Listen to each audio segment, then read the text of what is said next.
Good afternoon and welcome to the National Tennis Center. You are watching live. Boris Becker, Ivan Lendl taking the stadium court for the men's championship of the United States Open.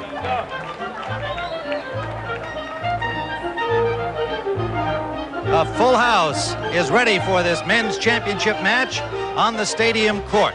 A bright sunny afternoon. Temperatures in the 90s. Indeed, one thermometer at courtside registering 115 down near where the sun will bounce off this hard surface. The 49ers defeated Indianapolis 30-24. Those of you who watched that, we're at the stadium at the USTA's National Tennis Center for the finale, the last of the tournament of 1989, the men's final between Boris Becker and Ivan Lendl. Lendl seated number 1, Becker number 2. It should be a lengthy, tough match. Including a 33-1 mark on hardcourt. 93 degrees the temperature, humidity 67%, the wind 5-10 miles an hour. Forecast hazy, hot, and humid. And that's not a forecast, that's a fact.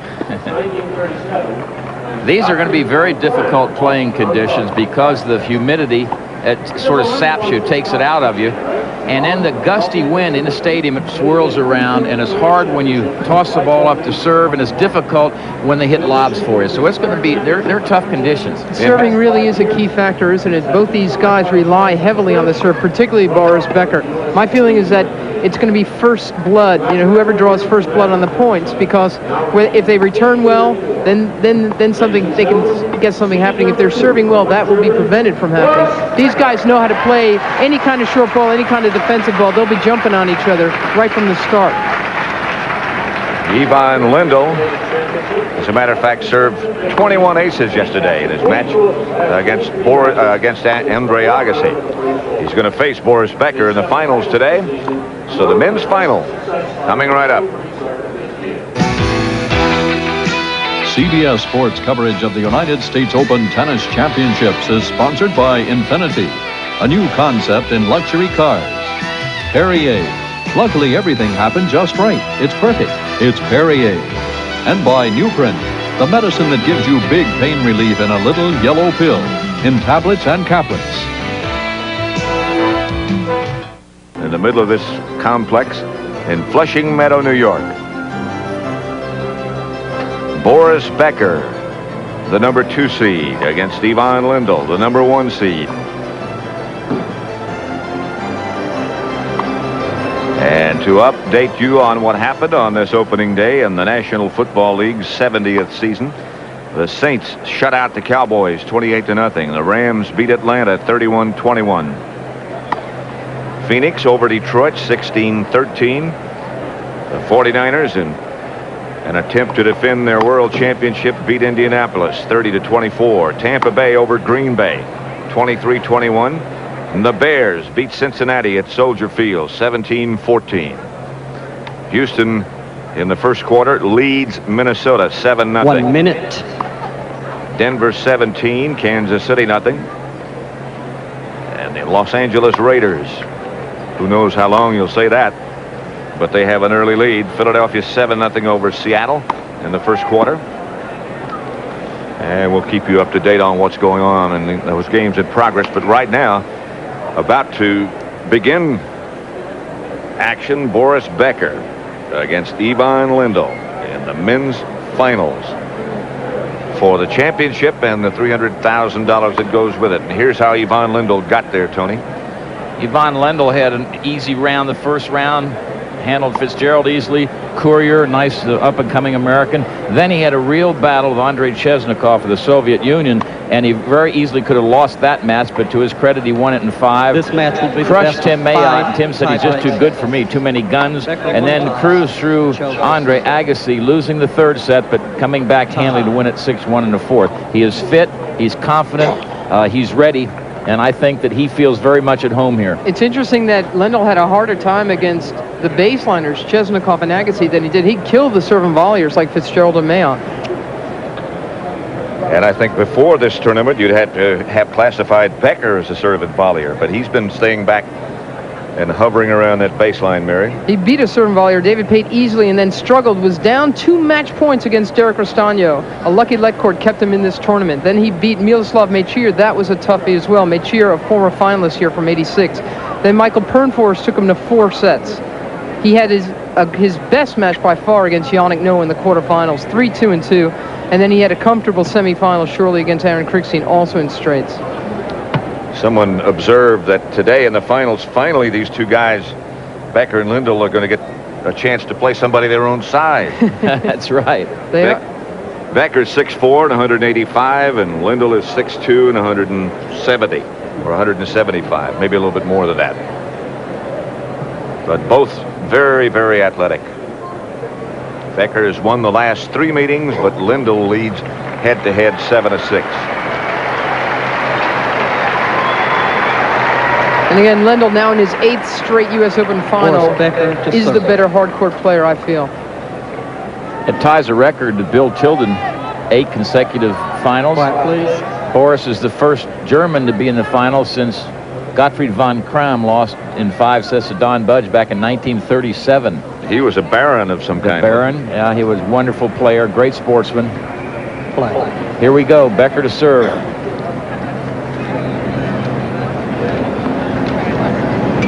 A lot depends on how well Becker serves.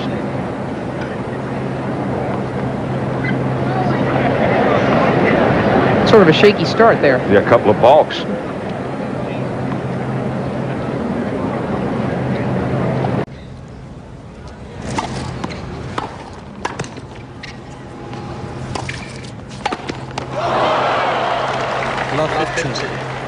That was supposed to be a lob, topspin lob by Lendl.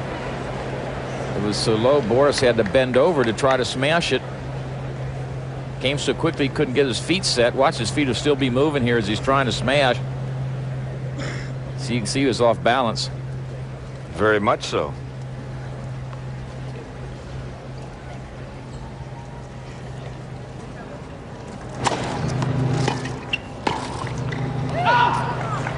Thus far, both serves, he's come in behind. And he's kicked them, too, to get him up high. He hasn't really tried to hit it real hard. So different from the way he attacked his opponent yesterday, Aaron Krickstein. He opted to stay back from the start. But that kicking, those kicking serves, means that he wants to close the net very quickly. Intercept the Lendl return. That time he gave him the fastball. I think we're going to see him mixing it up all day long, either serve and volleying and then spending time staying back as well, giving Lendl a bunch of different looks. 15-30.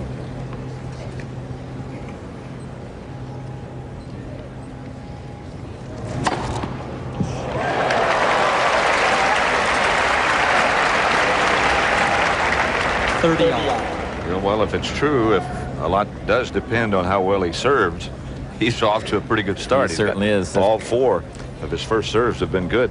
That was Bobby Brett, who is Boris Becker's coach and is a stickler for physical fitness.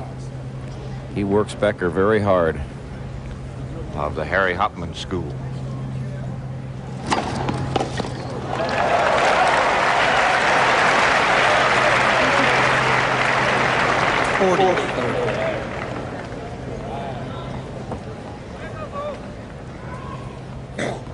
In their matches yesterday, Becker only served 46% of his first serves into Krickstein, and Lendl only got 48% in against Agassi.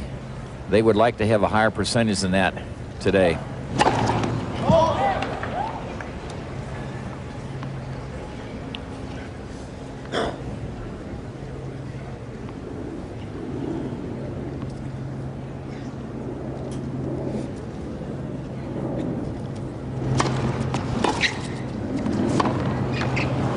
The thing is, the norm for Boris Becker is to serve in the 50 range. For Lendl, it's just slightly higher, really 50 to 55%. This is how these guys do it.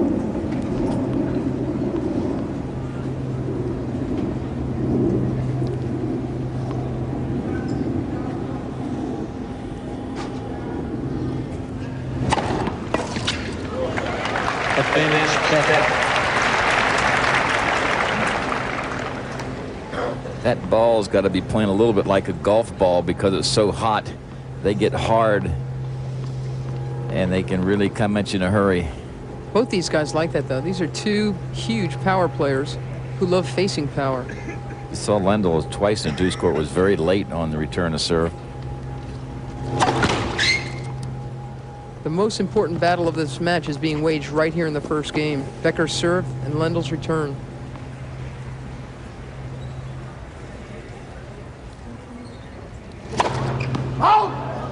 Deuce.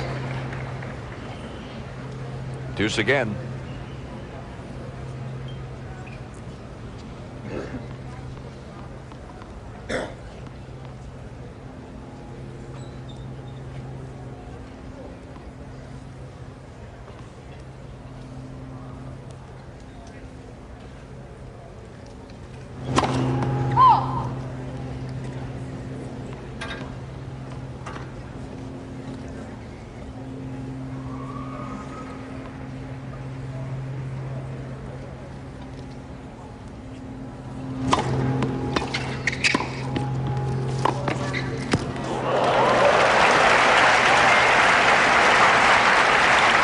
Great point for Ivan Lendl.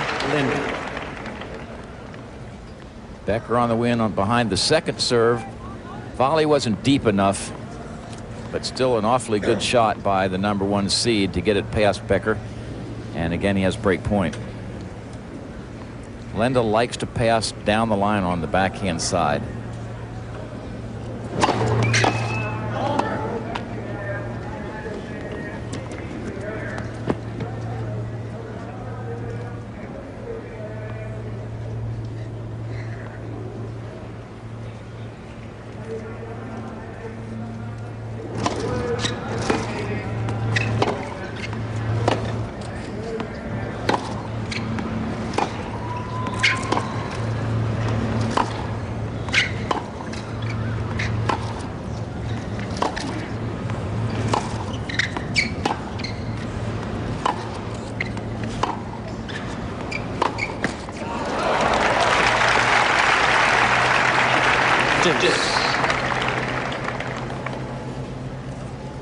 We have that reflection problem again. The sun off the windows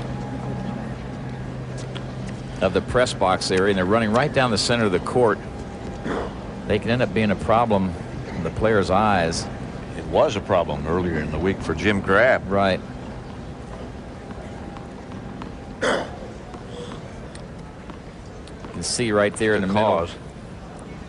See, it's on Becker's chest at the moment. Can be distracting.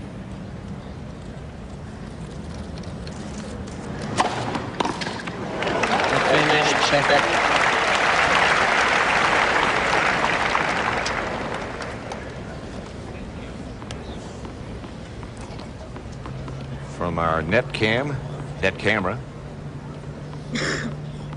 Gets there pretty quick, doesn't it? Certainly does. And the bad news also is that they can place it pretty well.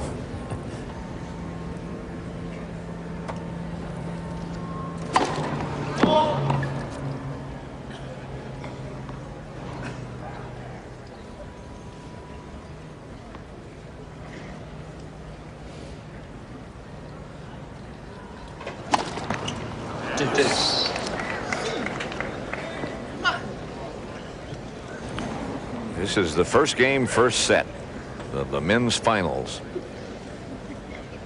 Boris Becker against Ivan Lendl. Lendl seeded #1, Becker #2. First game so far has taken 7 minutes, 8 minutes.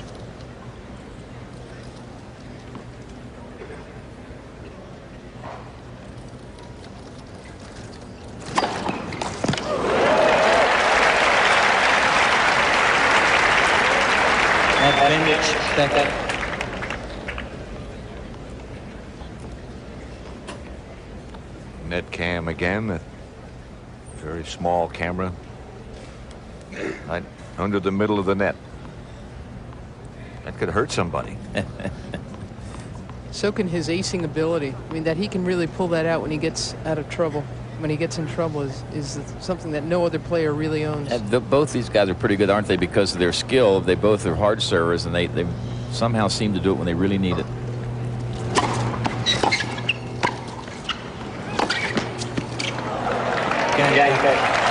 Finally, it's game to Becker. He leads 1-love in the first.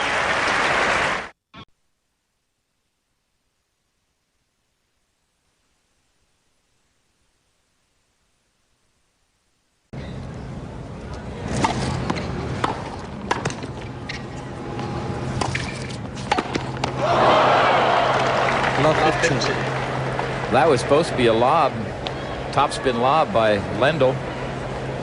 It was so low, Boris had to bend over to try to smash it. Came so quickly, he couldn't get his feet set. Watch, his feet will still be moving here as he's trying to smash. So you can see he was off balance. Very much so.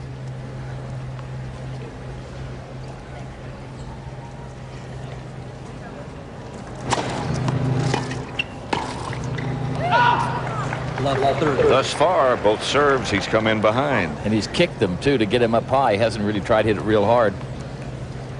So different from the way he attacked his opponent yesterday, Aaron Krickstein. Opted to stay back from the start. But that kicking, those kicking serves, means that he wants to close the net very quickly. Intercept the Lendl return. That time he gave him the fastball. I think we're going to see him mixing it up all day long, either serve and volley and then spending time staying back as well, giving Lendl a bunch of different looks. 15-30.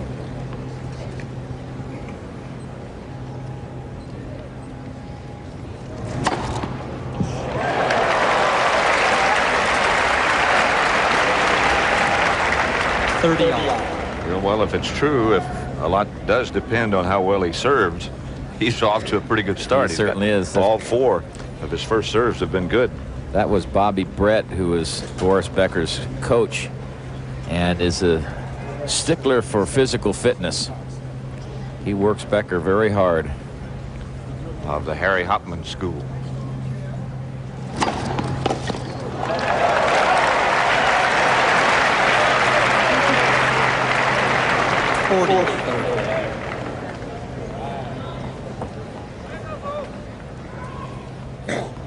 In their matches yesterday, Becker only served 46% of his first serves into Krickstein, and Lendl only got 48% in against Agassi. They would like to have a higher percentage than that today.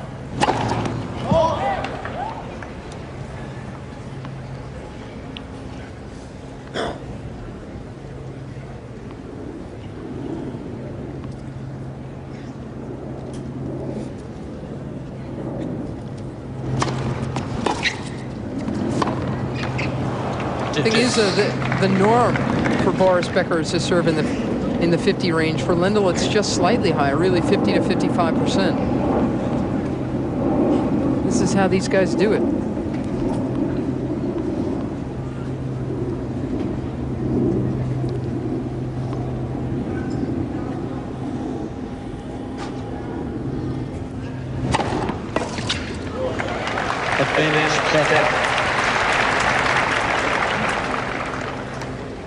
That ball's got to be playing a little bit like a golf ball because it's so hot. They get hard and they can really come at you in a hurry. Both these guys like that, though. These are two huge power players who love facing power. You saw Lendl twice in deuce court was very late on the return of serve. The most important battle of this match is being waged right here in the first game. Becker's serve and Lendl's return.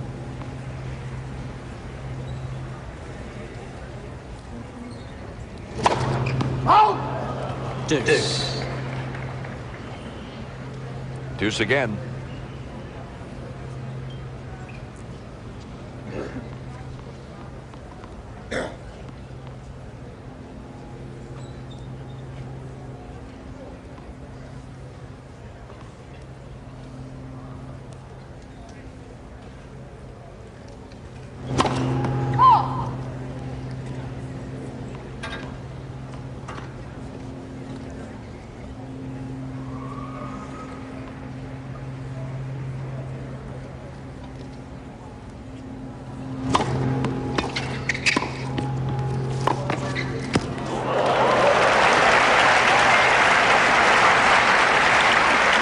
point for Ivan Lendl.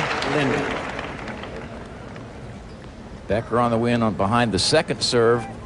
Volley wasn't deep enough, but still an awfully good shot by the #1 seed to get it past Becker. And again, he has break point. Lendl likes to pass down the line on the backhand side.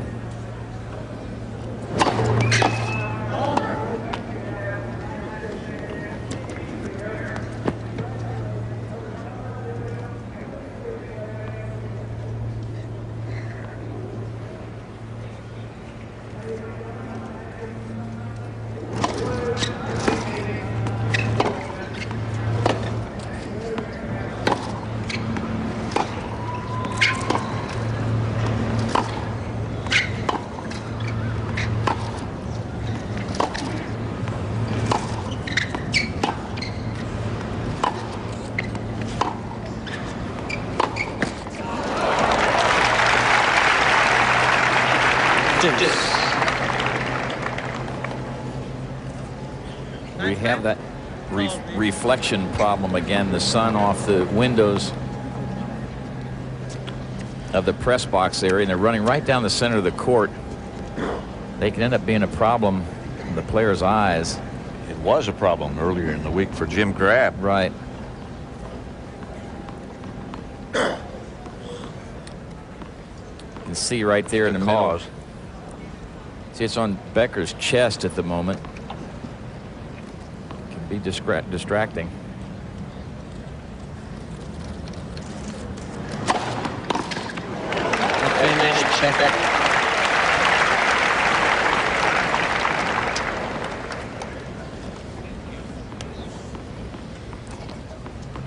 From our net camera. Gets there pretty quick, doesn't it? Certainly does. And the bad news also is that they can place it pretty well.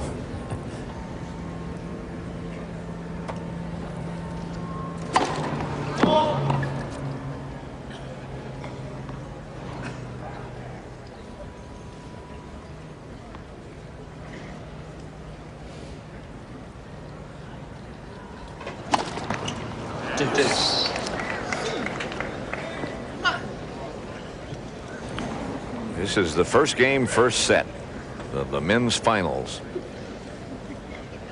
Boris Becker against Ivan Lendl. Lendl seated #1, Becker #2. First game so far has taken 7 minutes, 8 minutes.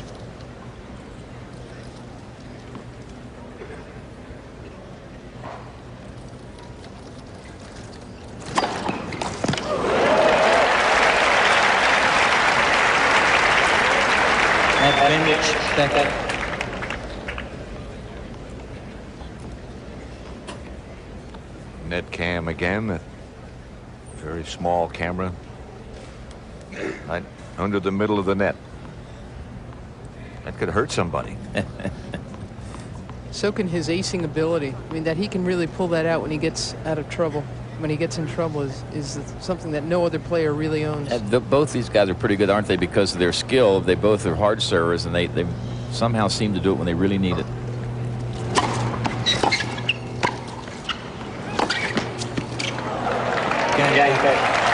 Finally, it's game to Becker. He leads 1-love in the first.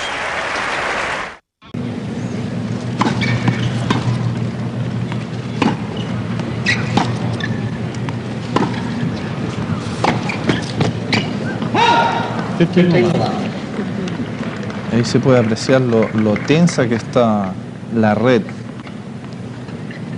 Pegó en la wincha y prácticamente se fue, bueno, y se fue larga.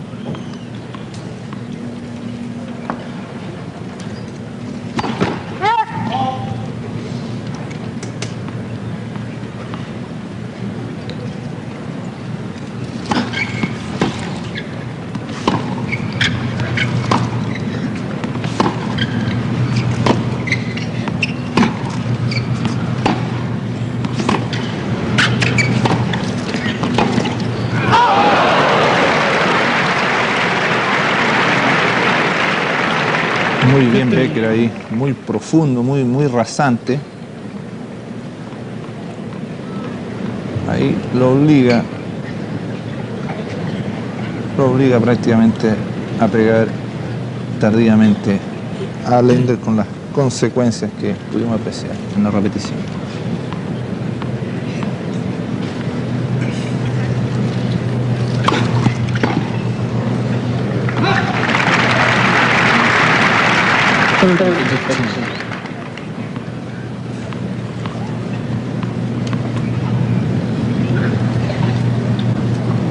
Ahí está acerrín, ahí podemos apreciar en el bolsillo de Iván Lendl que tiene acerrín para la mano.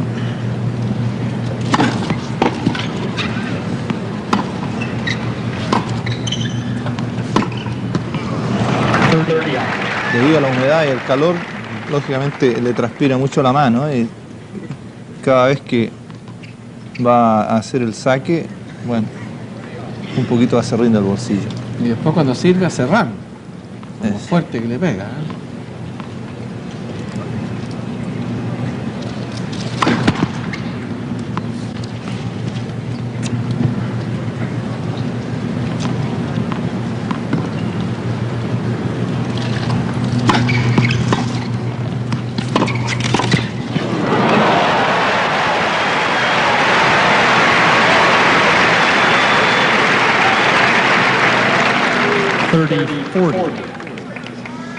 Ahí está la cuenta. 30-40. Buena reacción de Becker, excelente. Ahí está nuevamente en pantalla. Eso es un stop volley.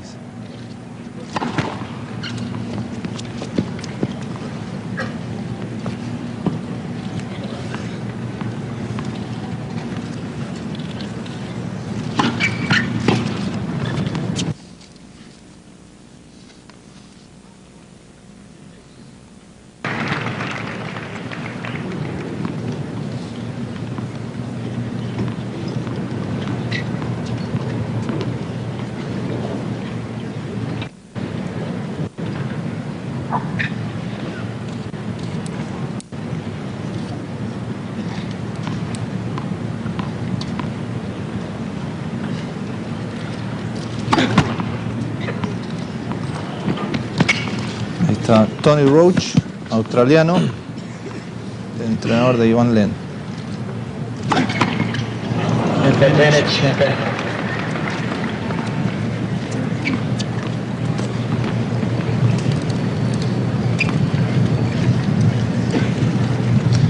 El famoso John Tiriac, Anthony Quinn, mi actor favorito. Su actor favorito. Mira.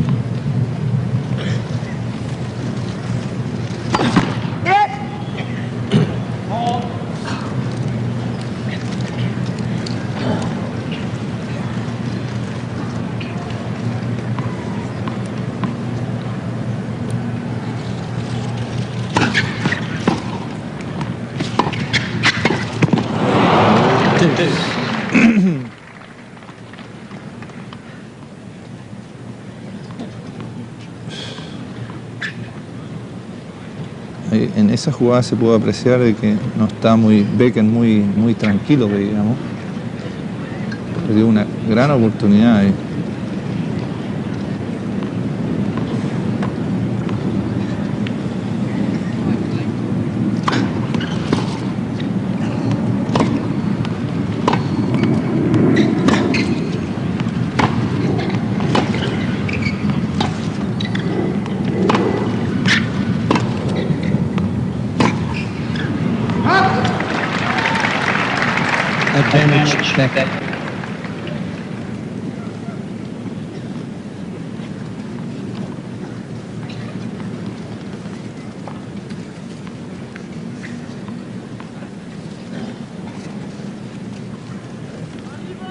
En la cara de Lendl podemos apreciar el calor que hace también en su camisa, ¿eh?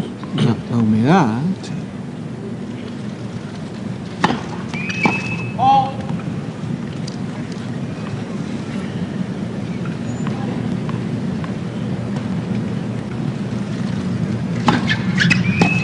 ¿Qué hay? Le falta. Becker leads 2 games to 0.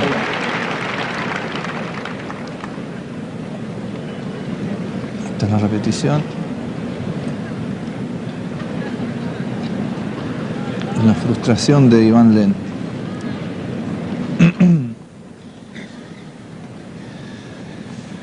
En un partido decisivo en cancha rápida, malo partir perdiendo su servicio. Como Sí. le costó a Boris Becker defender el suyo, pero logró sacarlo adelante y ahora le ha roto el servicio a Iván Lendl y queda en una posición muy favorable, Pato. Por supuesto.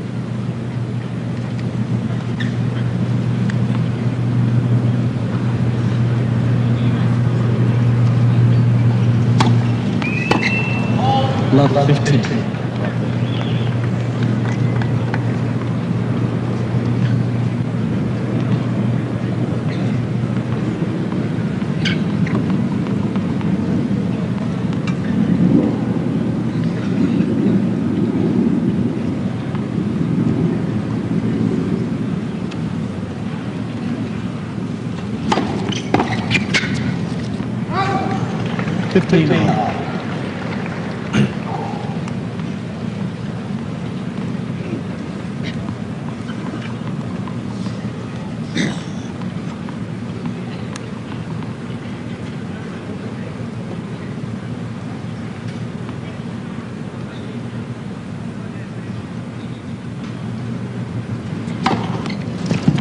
Ace.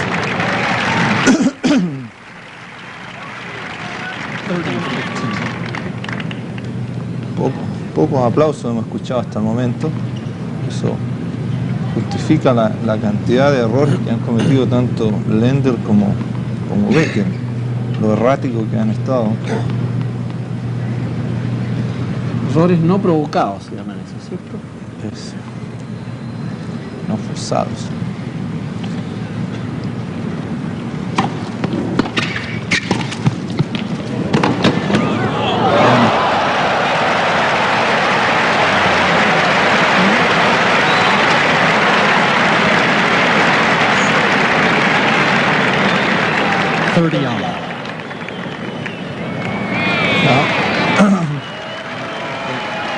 Se la cantaron mal a Lendl. Aquí está la repetición. Según el árbitro es mala.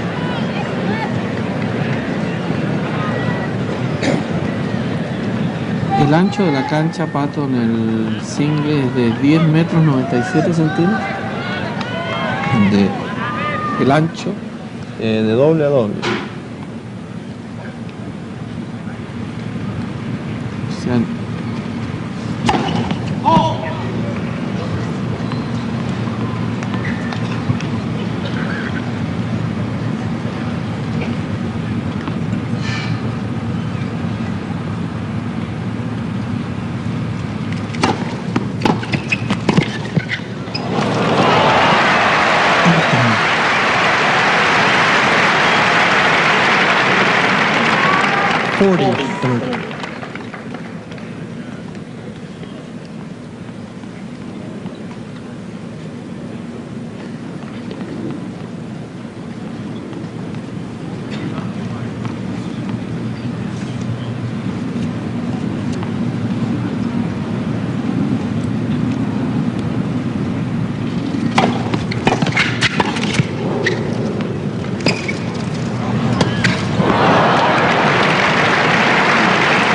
Bueno el lob de Lendl con spin.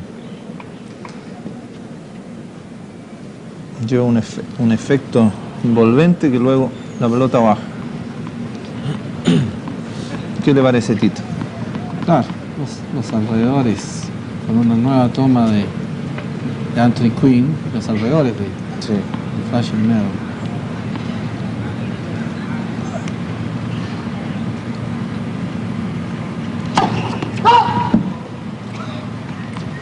Ahí se hacía una feria internacional hace algunos años.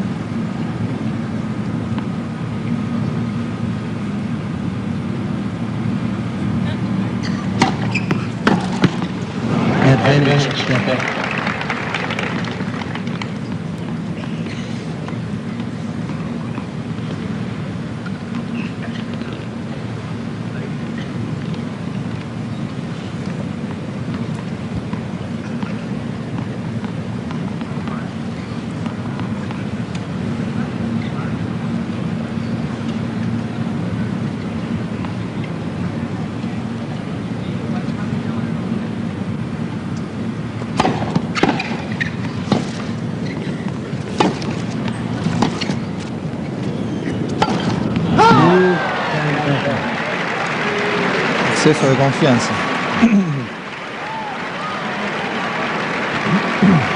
Becker leads 3 games to 1.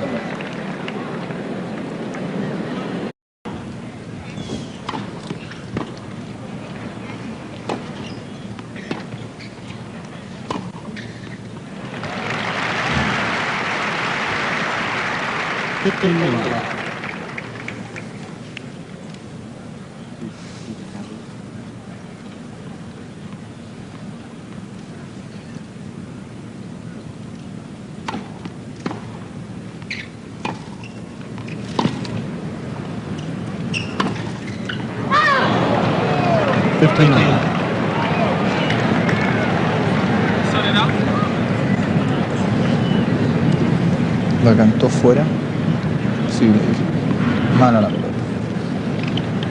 Esa es la forma o menos que tiene Iván Lendl normalmente de entrar a la malla después de un paleteo, digamos.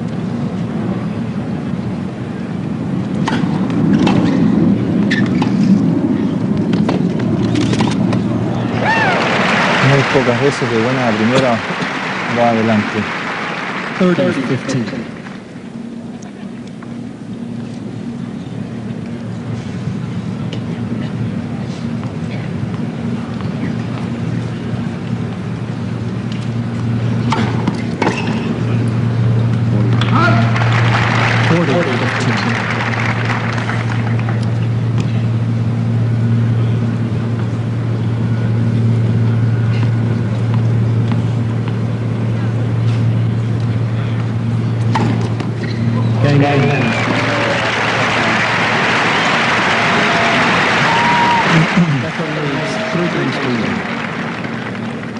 Finalmente Lendl logra ganar su servicio.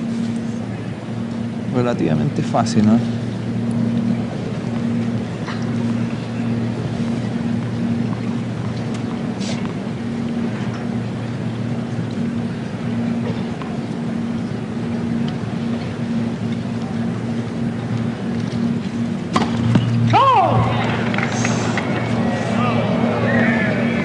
Parecía bueno, ¿no?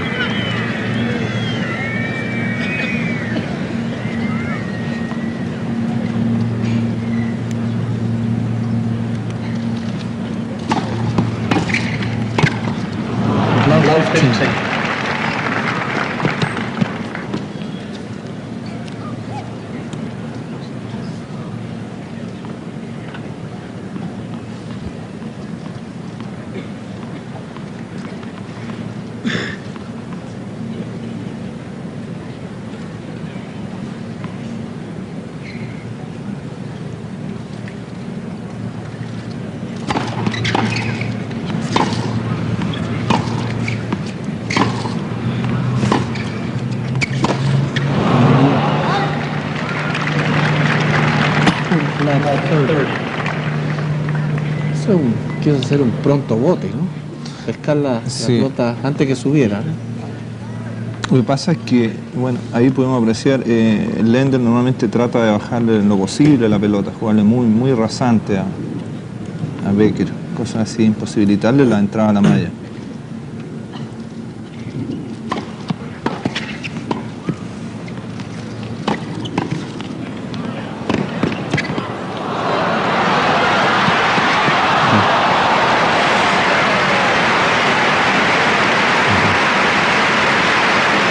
Buena anticipación de Lendl, pero quien estaba llevando la batuta en este punto era, todo el tiempo era Becker, digamos.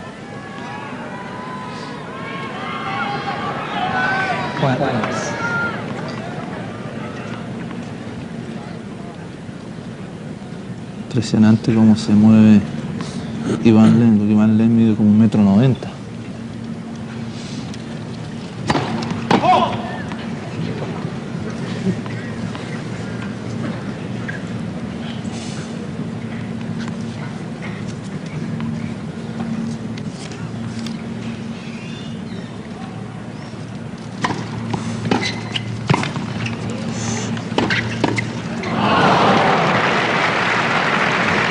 Exactamente, mide 1,88 m Iván Lendl y pesa 79 kilos. Esa es la mole que tiene que mover con la velocidad que nosotros subimos a presión.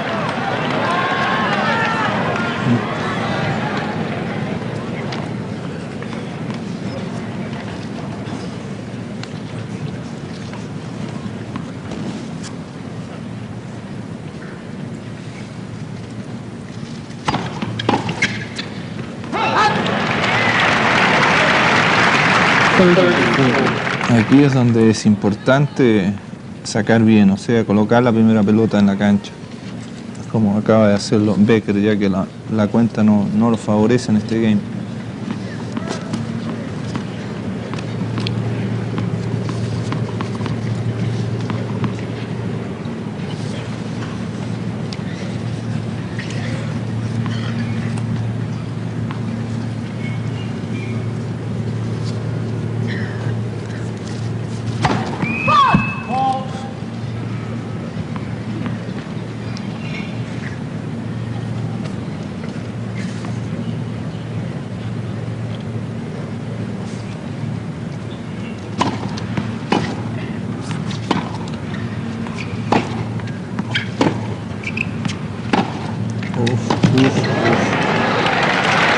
Ahí está.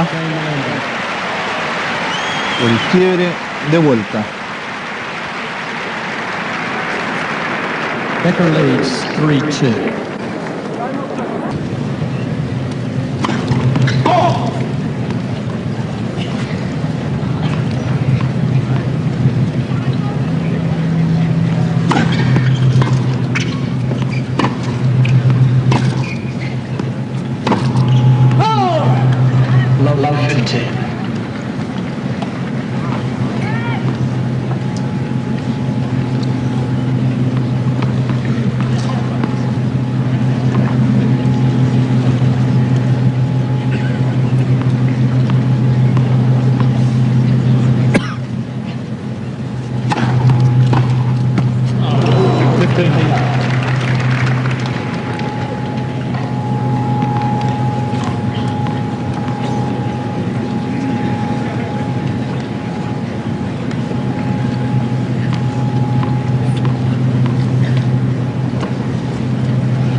Lo jugó bien Becker a Lendl.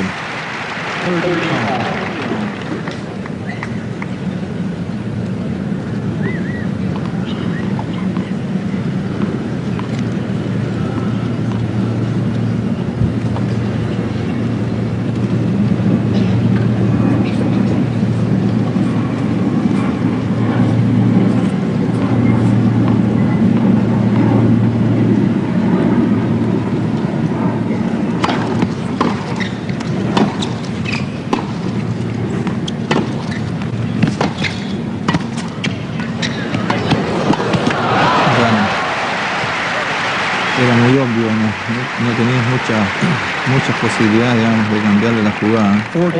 40-30. Está la repetición.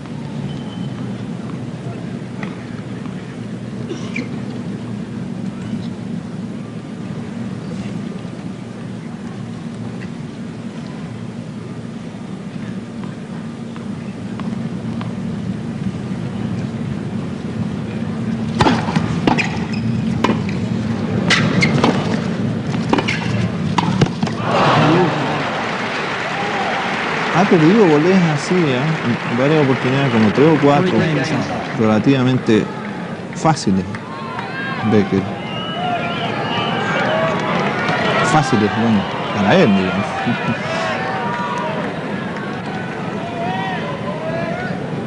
...3-0 a 3 iguales.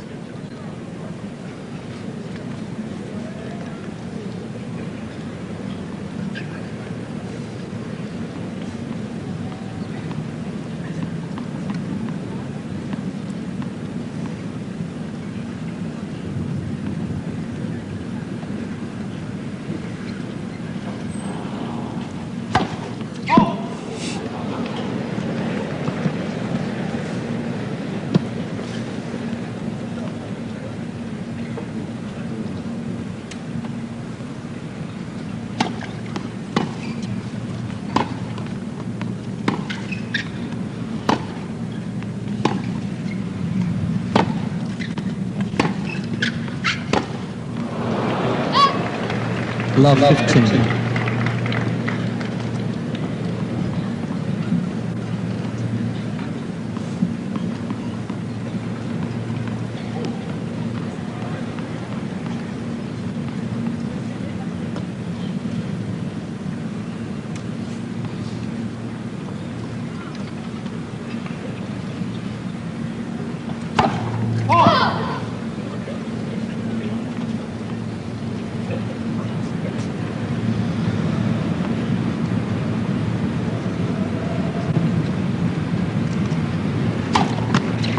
Love 30.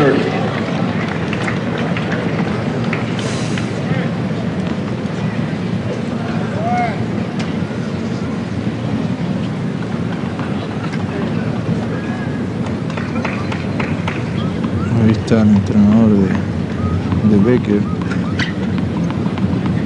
Bob Brett, de origen australiano.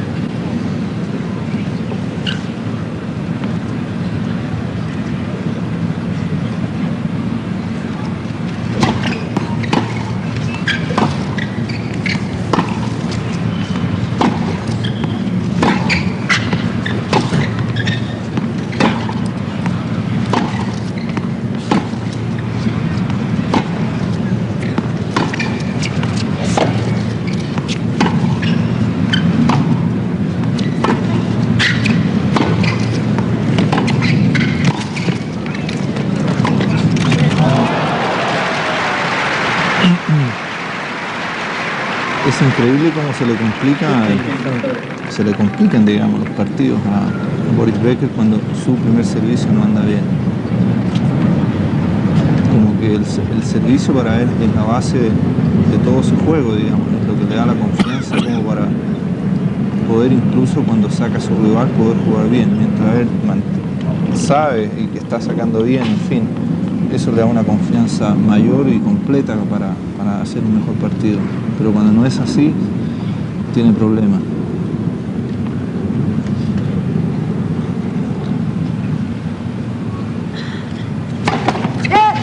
First.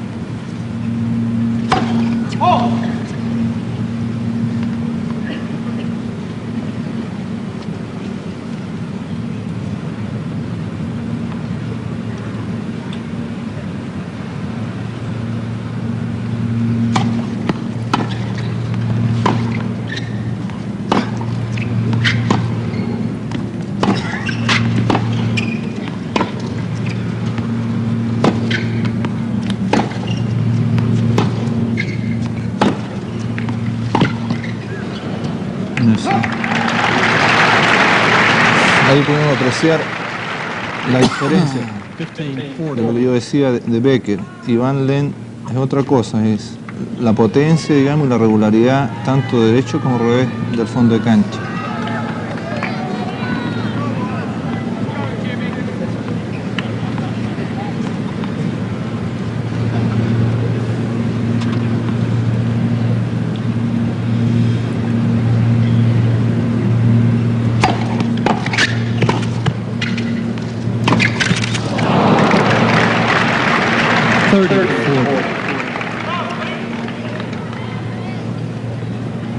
Fue un movimiento más bien con antebrazo que con brazo completo.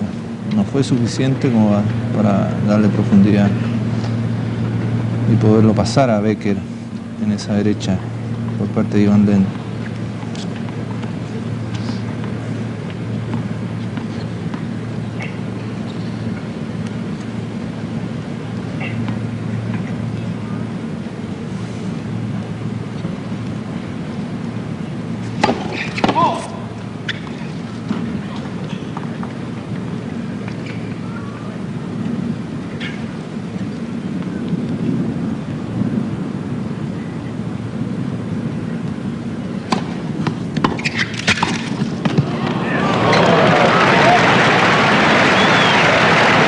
quedó satisfecho, ¿no?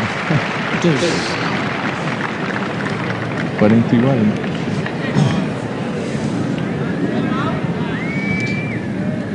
Pero lo sorprendió Becker ahí, ¿eh?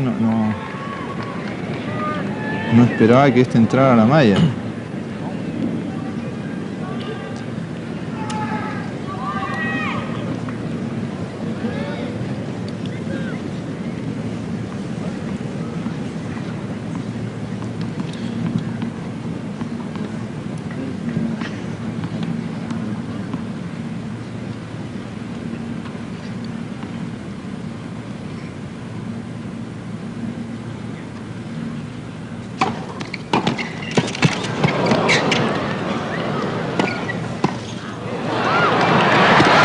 Qué bueno.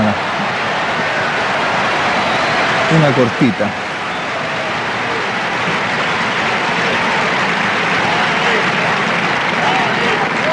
Advantage Becker.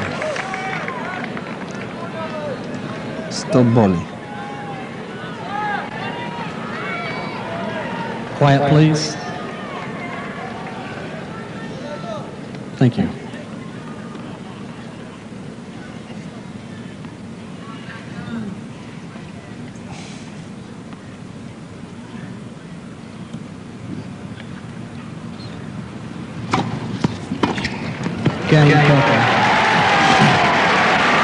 Un poco frustrante la situación para Lendl porque prácticamente le estaba quebrando el servicio a Becker. Una pérdida de sal, de azúcar y recuperar eso. Y ese pato que el organismo es tan sabio que crea autodefensa ante el clima adverso. Y por eso es importante la aclimatación.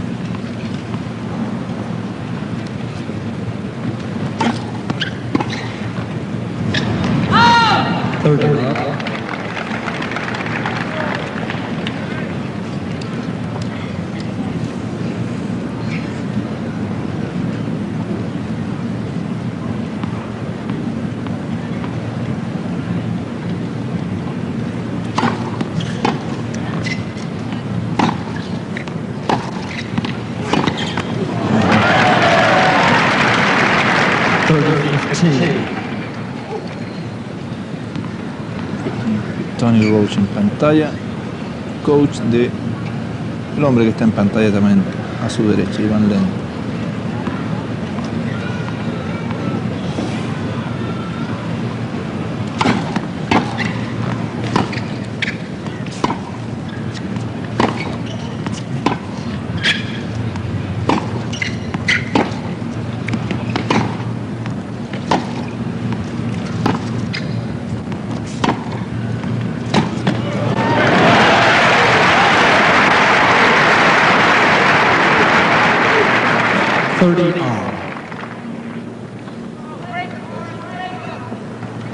Da la impresión que hay un poco de viento, ¿no? Por la cabellera de Becker se puede apreciar, no tanto en Ivan Lendl porque tiene el pelo más corto.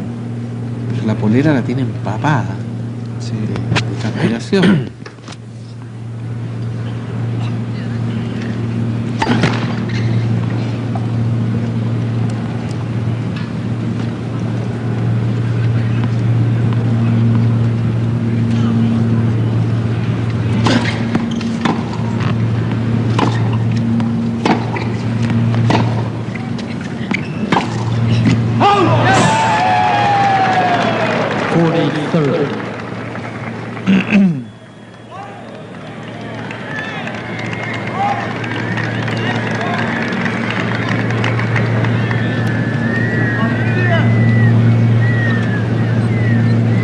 Bueno, se supone ahí que el linesman es el que está mejor ubicado como para dar un veredicto con respecto a donde la pelota prácticamente picó.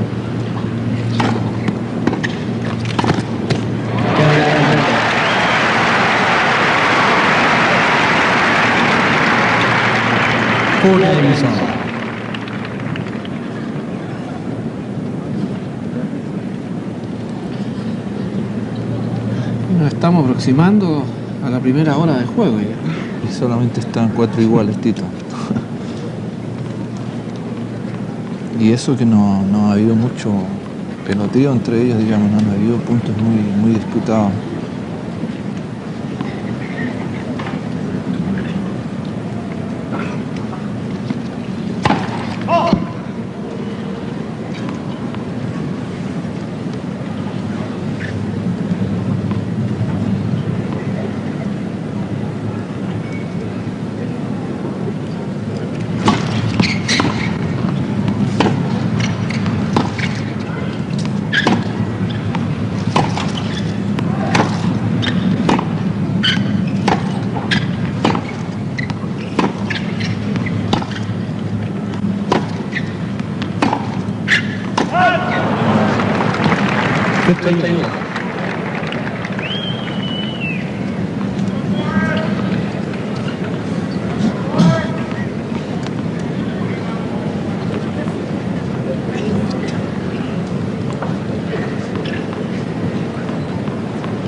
Ahí están todas las cabinas de prensa.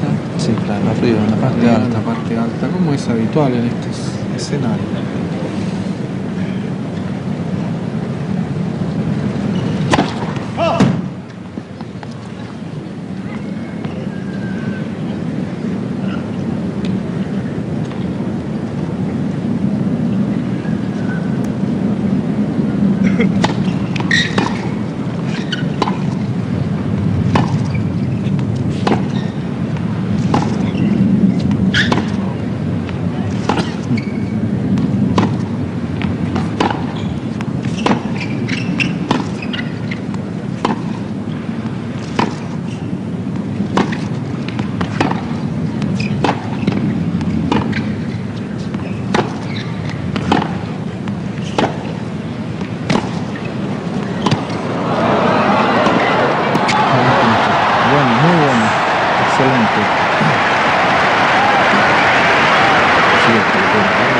Sí, lo que estaba mirando yo, lo rasante que jugaron, digamos, muy pegado a la malla, muy buena cintura ahí de Becker y mucha fuerza. Una evolución de Boris Becker increíble, que lo pilla pasado ese. Ahí. Él se había pasado ya de la línea del bote de la pelota. Muy buena muñeca y muñecas de acero.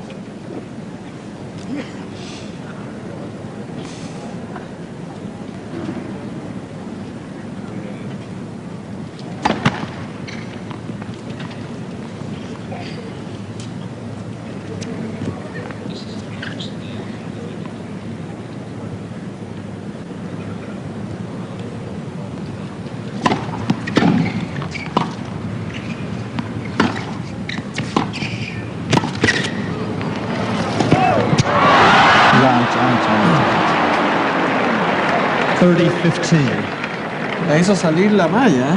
Sí, está muy tirante el cable de la malla ahí.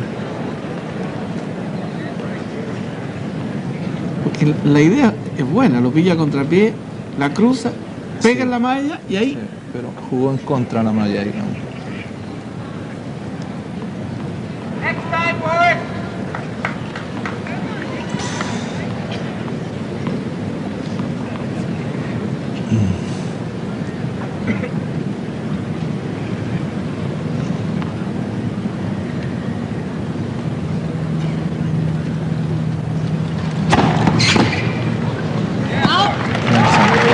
Para Becker.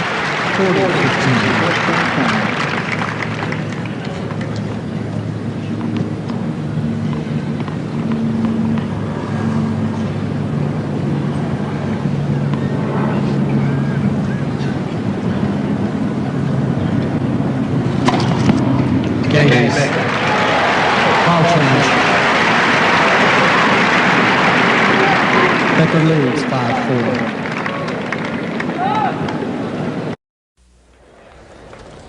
Quiet, please. The stadium, the scene of the finals, the men's finals of the 1989 U.S. Open. Thank you. As seen from the Fuji blimp, circling overhead, piloted today by Captain Trevor Hunt. Best seat in the house.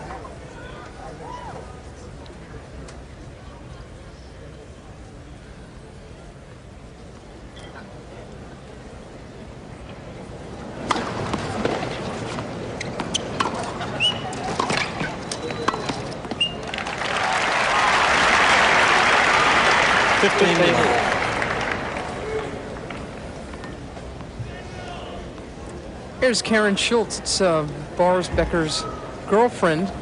She's the coolest. She's a waitress. She's a student as well. Very friendly, funny. I think she's been terrific for Boris. I think she's part of why he's had his best year ever.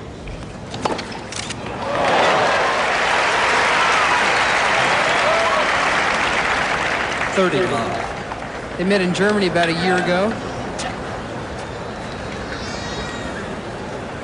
And as I said, he's had quite a 1989.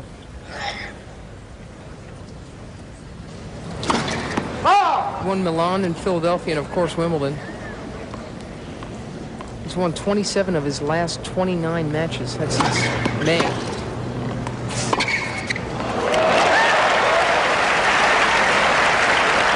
Of course, Ivan Lendl is having his best season since '86. He's won 7 titles, including the Australian Open. You gotta wonder, really. I mean, if Lendl wins this, I'd say he's definitely #1 on the year, considering how strong the rest of his year has been. But if Becker wins this, he'd have won Wimbledon and the U.S. Open. And even though Lendl is much tougher week to week than anybody else and has many more titles, winning 2 so big as Wimbledon and the Open, boy, it's hard to... The majors. Yep. That's what Ivan Lendl bases his year on now. Sort of like what Jack Nicklaus does in golf. He's had so much success and made a lot of money. They really gear for the major championships. Lendl's even talking about skipping the French next year to prepare for Wimbledon. Trying to win the only Grand Slam singles title that's eluded him to this point. That would be on grass in Wimbledon. Almost out there 1 hour now. Becker serving at 5-5.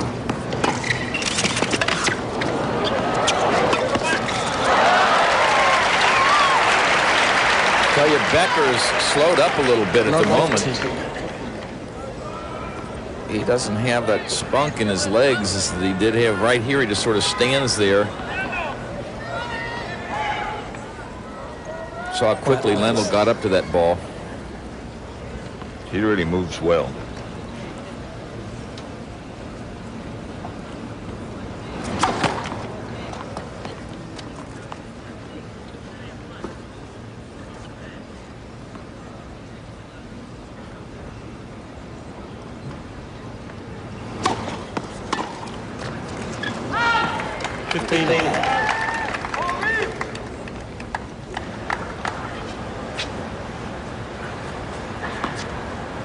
Jan Tiriak, Becker's manager, advisor, says that this is by far the toughest surface for Becker to play on. Says that the guy, he's 6'2", 210 pounds. It's an awful lot of pounding. He's got special orthotics in his shoes to help dampen some of the stress put on them. Last year he had a foot problem and lost in the second round. Then he couldn't play for, as I recall, about 6 weeks worth, letting his feet heal.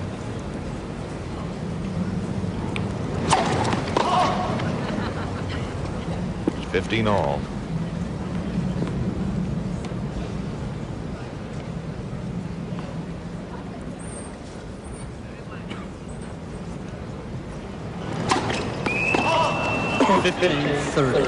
Double fault number 5. And he is having problems with his serve now. This whole game has looked kind of weary. Mm-hmm.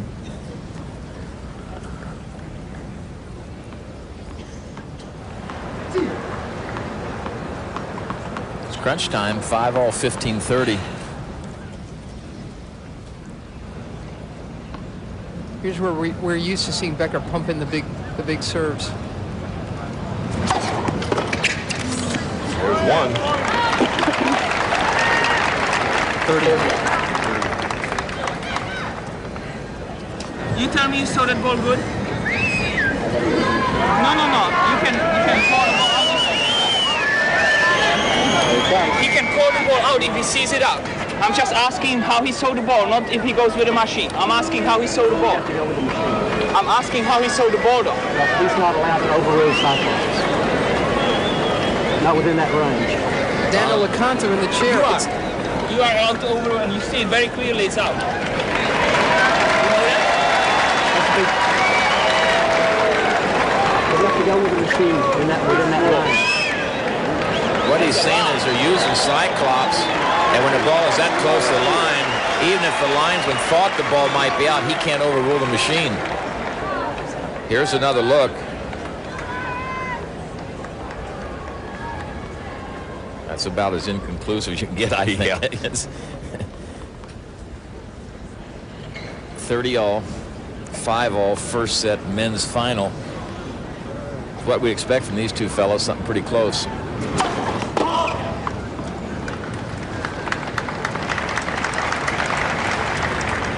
Pretty good service percentages. Obviously good for Lendl. About average for Becker.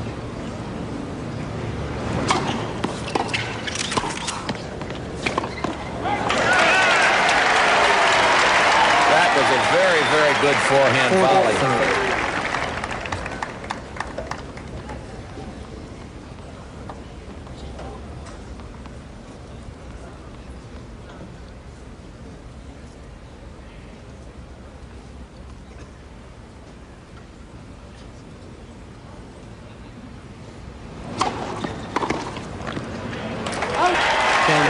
Game Becker.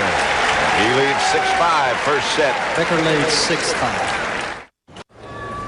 The men's finals at the National Tennis Center in Quiet, Flushing please. Meadow, New York. Lendl and Becker, the number you. 1 and number 2 seeds.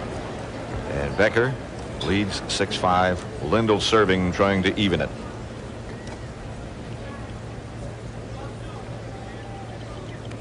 Each one has a break.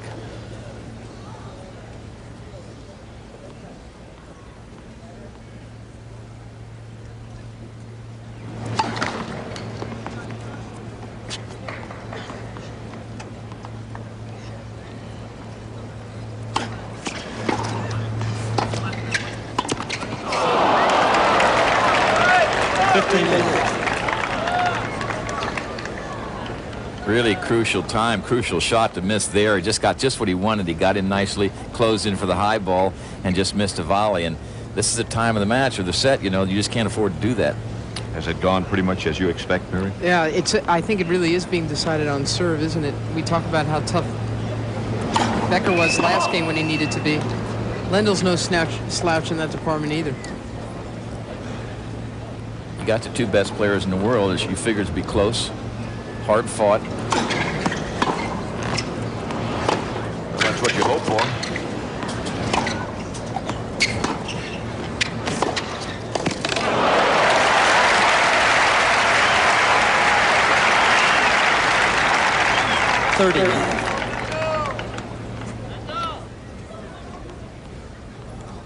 Lendl had time here. He knew if he could just make it, he was going to win it.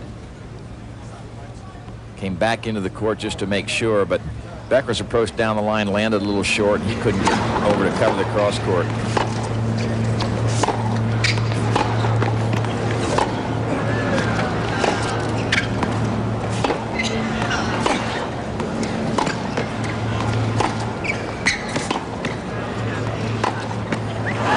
Did not go over. Again, it's very hot and humid. When the match began, it was 115 degrees down on the court. So those long points like that are going to take their toll eventually.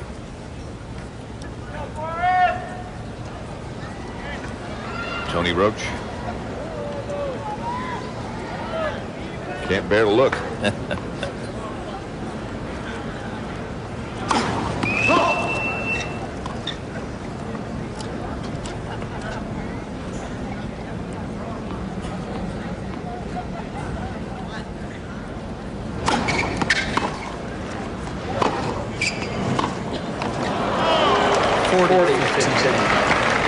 Feet didn't work very well that time. Not good footwork by Boris.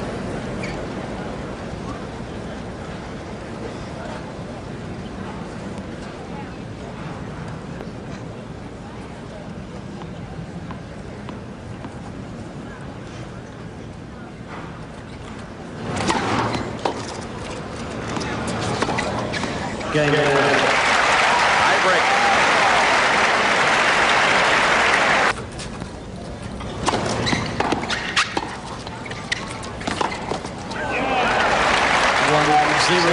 Becker.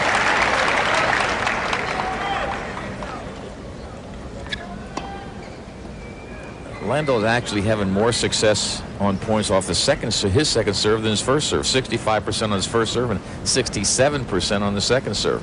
That's rare. But again, I think it's because he kicks that second serve Gets high to Becker, and Becker doesn't like that.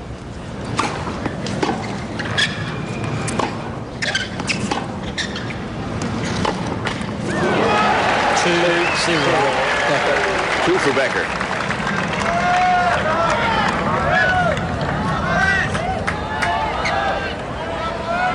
Quiet, please.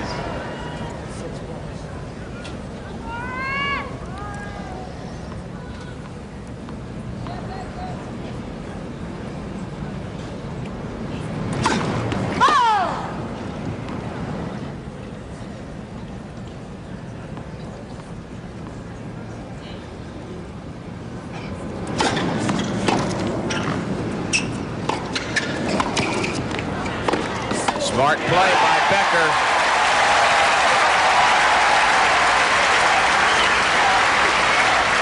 He floated his return, and when he looked up and saw that that Lendl was not volleying any came, Lendl thought he was back, so he was hitting it high just to get depth. Quiet, please. When he looked up, that big redhead was standing all over the net. 3-love. First set tiebreak.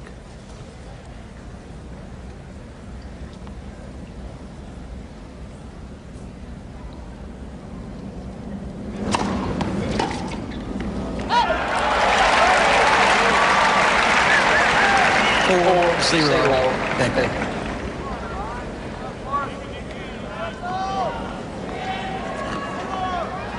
Lendl asking for a towel.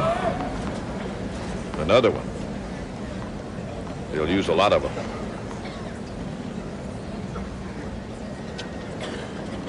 Stefan's mother.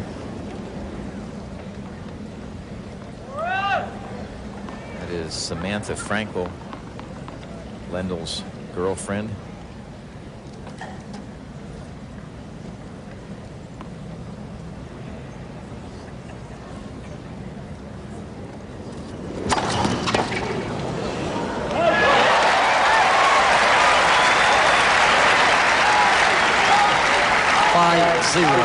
Becker.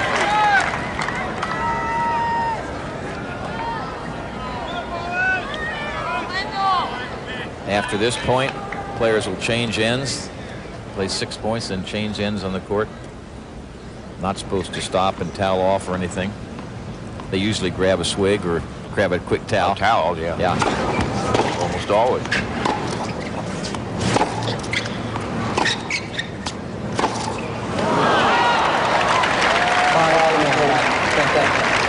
Makes it 5-1 Becker.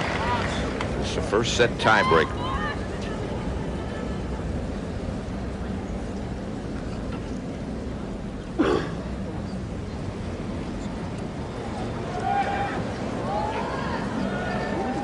Becker abided by the rules. He didn't stop. On a day like this, they're not going to say too much unless you take too much time.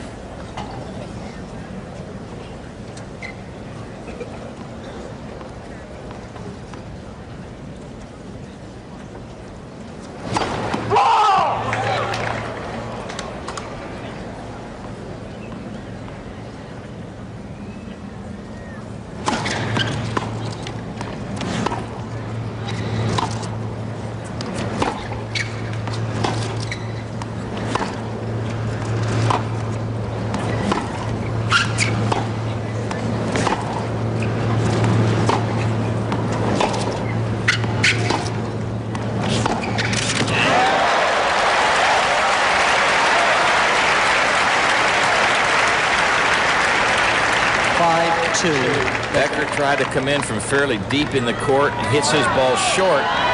This lands not too far behind the service line, and that's why Lendl had time to set up, pick his direction, and make his shot. On the good approach shots, what you're trying to do is eliminate some of your opponent's possibilities. You get it in there hard enough and deep enough where he gets there late and can only go back down the line, then you don't have to worry about the cross court. That's the ideal situation. Becker's tiebreak record here at the Open. He's serving now at 5-2.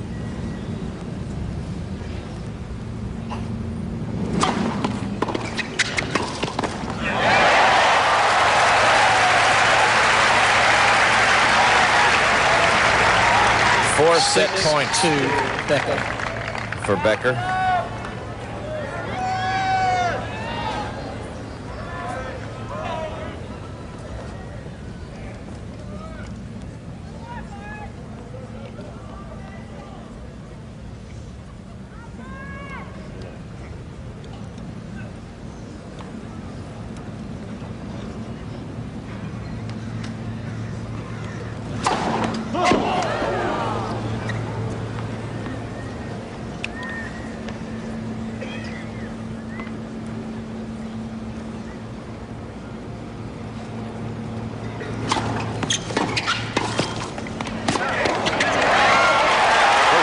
Game in first set, Becker, 7-6.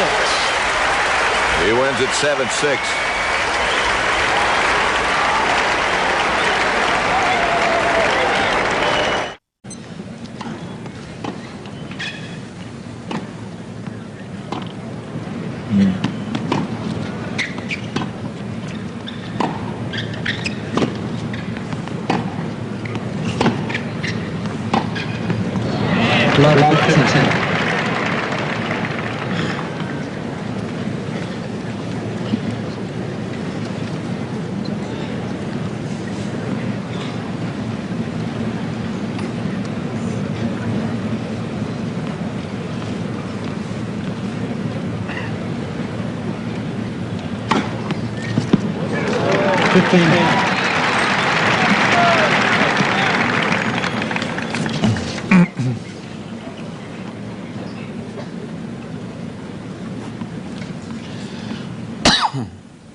Se le nota en la cara a Lendl, ¿no?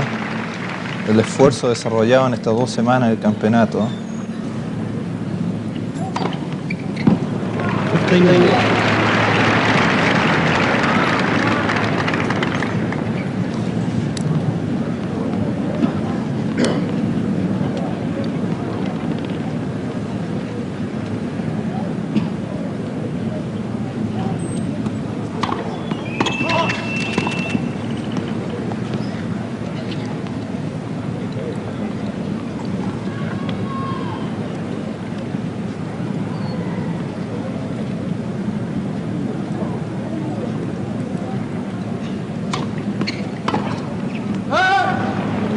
30 love.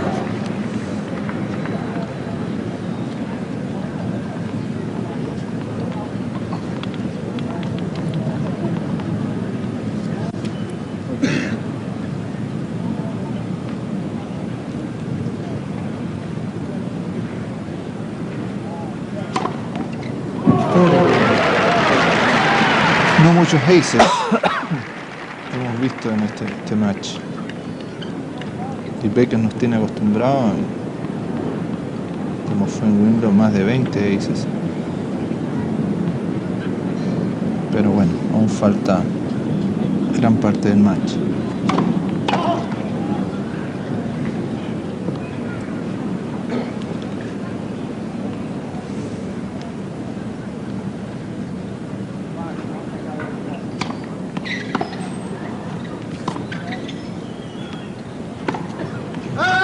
Game Becker. One down now.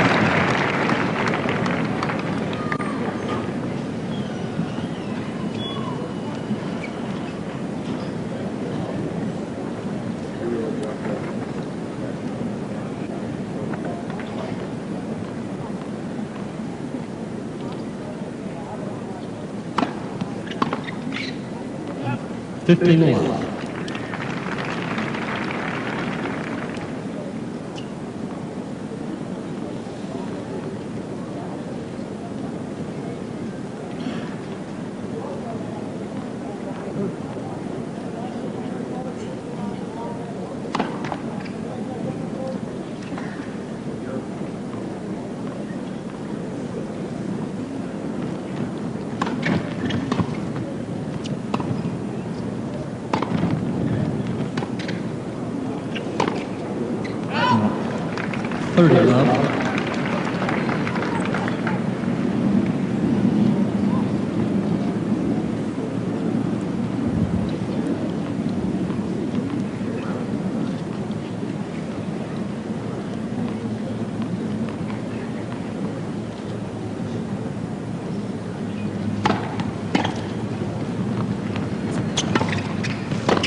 Game Lendl.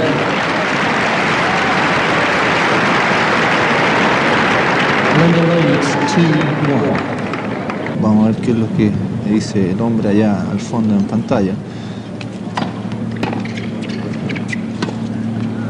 Recordemos que Iván Lendl ha ganado en 3 oportunidades este campeonato y ha estado en total como en 7 u 8 finales en el campeonato.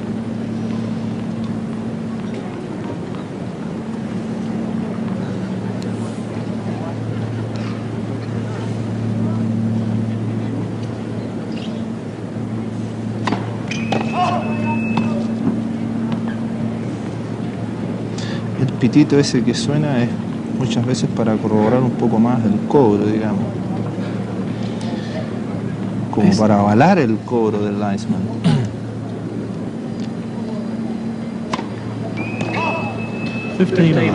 Salía rápidamente un detalle de los enfrentamientos Becker-Lendl. 9 triunfos para Boris Becker de 13.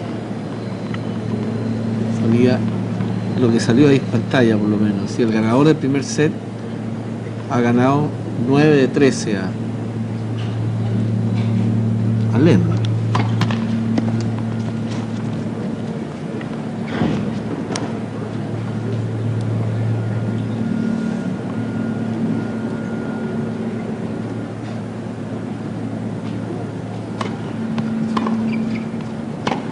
No.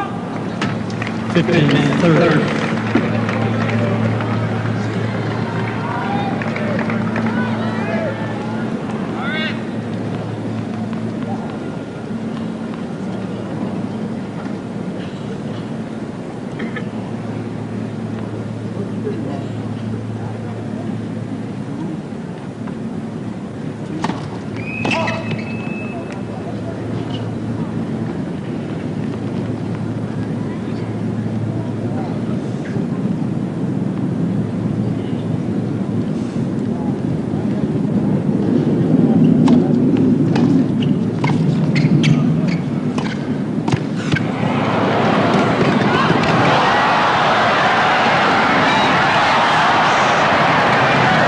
Claro. Un punto. Está como para repetirlo. Repite el público. Finalmente lograron despertar al público.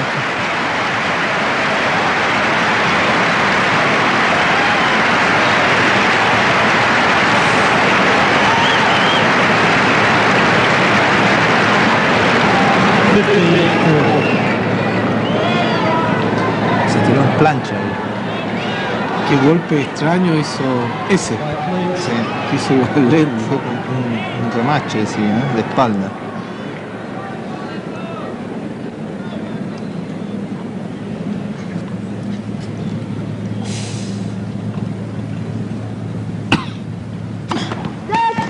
Y Becker se tiró al suelo como si se hubiese tirado sobre un colchón ahí, casi. Sí, sí. Podría haber alguna fractura. Sí, alguna lesión. Mira, ahí se le nota. Ahí la tuvo. Ahí la tiene.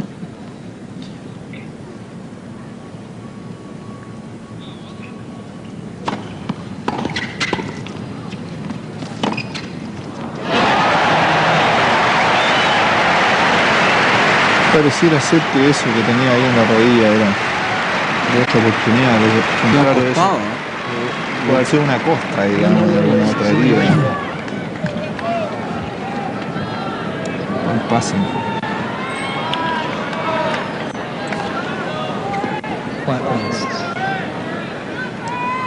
Les quedó gustando a todos, parece, este punto.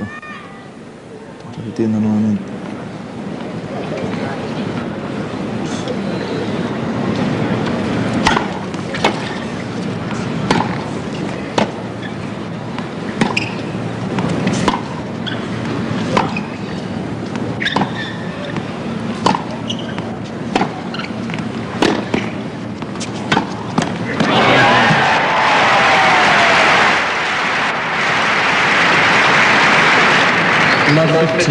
Y Lendl por primera vez se coloca arriba en la cuenta prácticamente, porque tiene un break ya, 3-1 y su servicio. Ahí está la caída podemos apreciar ahí, en la pierna derecha al costado de Boris Becker. Que se pegó un costralazo. First.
Y el servicio de Becker ha estado muy débil, digamos, muy poco primer servicio en cancha.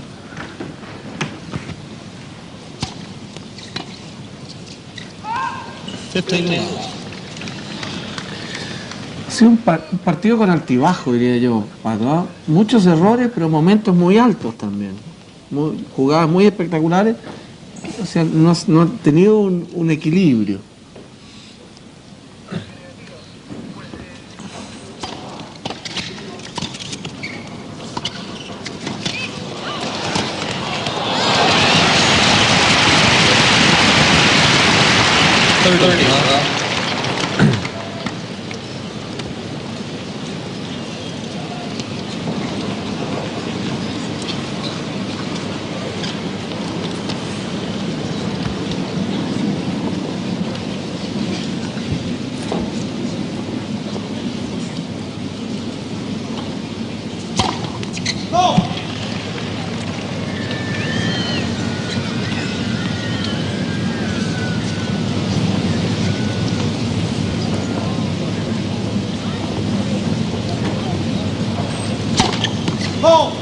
30-15.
Ahora lo pilla.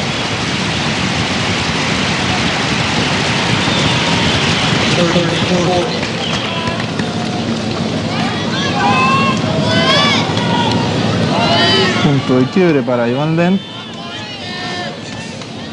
Puede quebrar nuevamente.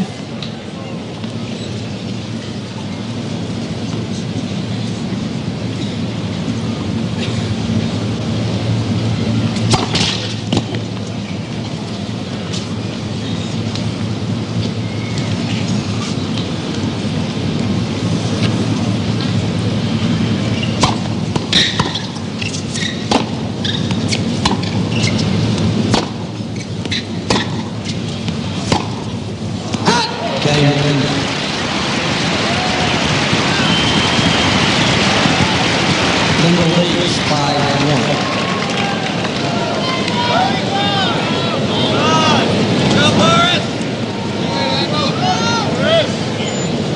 Quiet, please.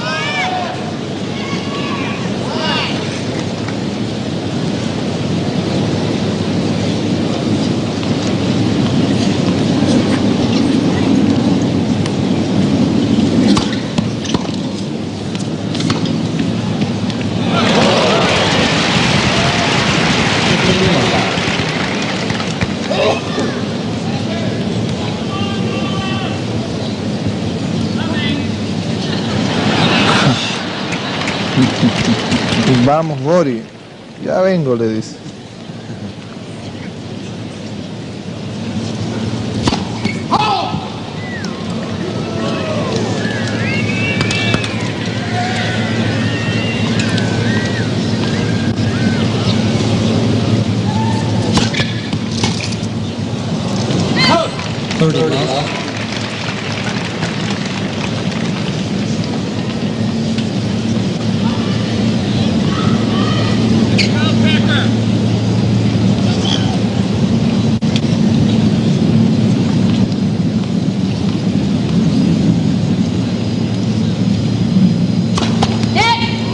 First.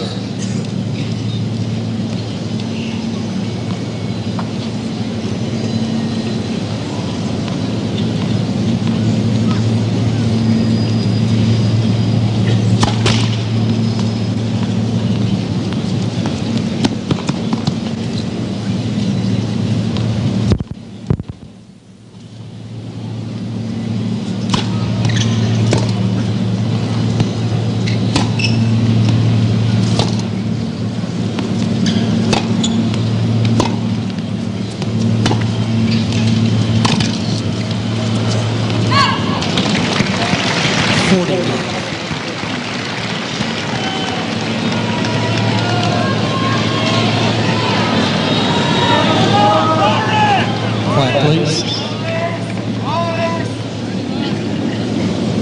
Con los padres de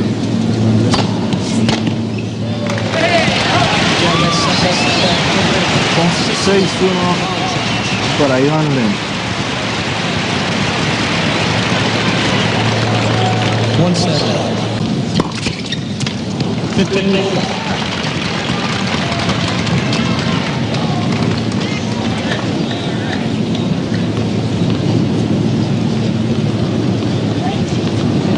Steffi Graf ganó ayer, ¿cierto? El single. Y recordemos que Steffi Graf y Becker ganaron Wimbledon. Puede producirse el doblete acá también. A no ser que Iván Lendl diga lo contrario. Pero podría producirse. Yo lo tenía en mente y no lo quería decir para no echar a perder la posibilidad, porque cuando uno lo plantea generalmente sale al revés, ¿se ha fijado? Sí. Bueno, pero yo dije, podría ser. Sobre todo cuando Boris Becker ganó el primer set, pero dije, no vaya a ser cosa que, bueno, que se dé vuelta el partido como ha acontecido. Y es bueno.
A diferencia de Wimbledon, que prácticamente es todo verde, un verde muy espeso, digamos.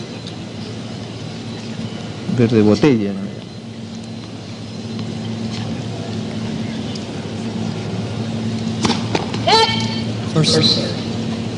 Sí, los fondos son como unas mallas transparentes, de color azul.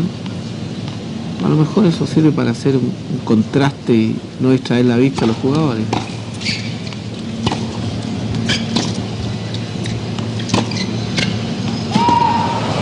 Level 30.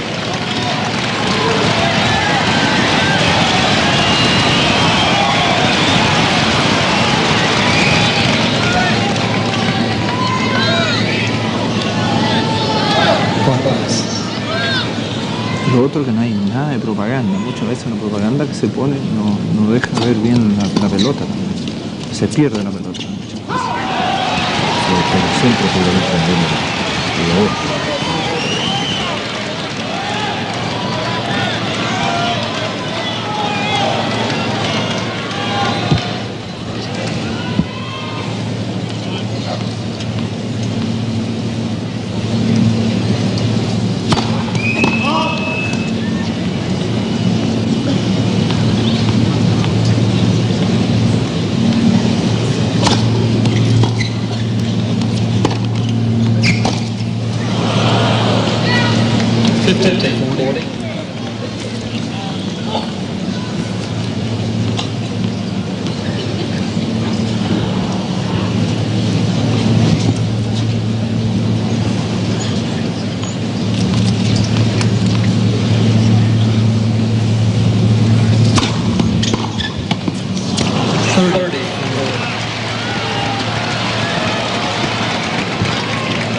jugó ahí Becker, se arriesgó, le cambió el ritmo del juego.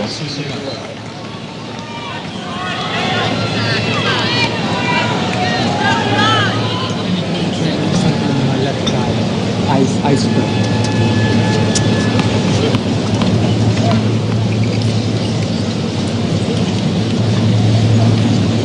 Como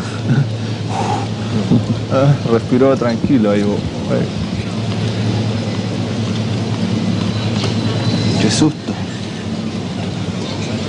2-0 entonces para Becker en este tercer set.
Recordemos que el primer set fue ganado por Boris Becker 7-6 y el segundo por Ivan Lendl 6-1.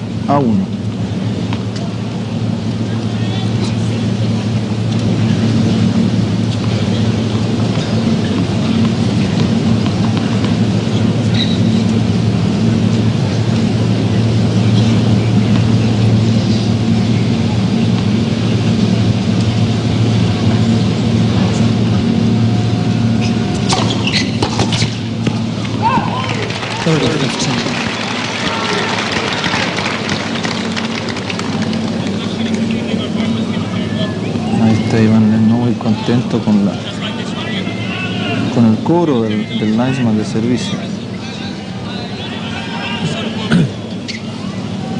Según él, el servicio estuvo malo, lógicamente.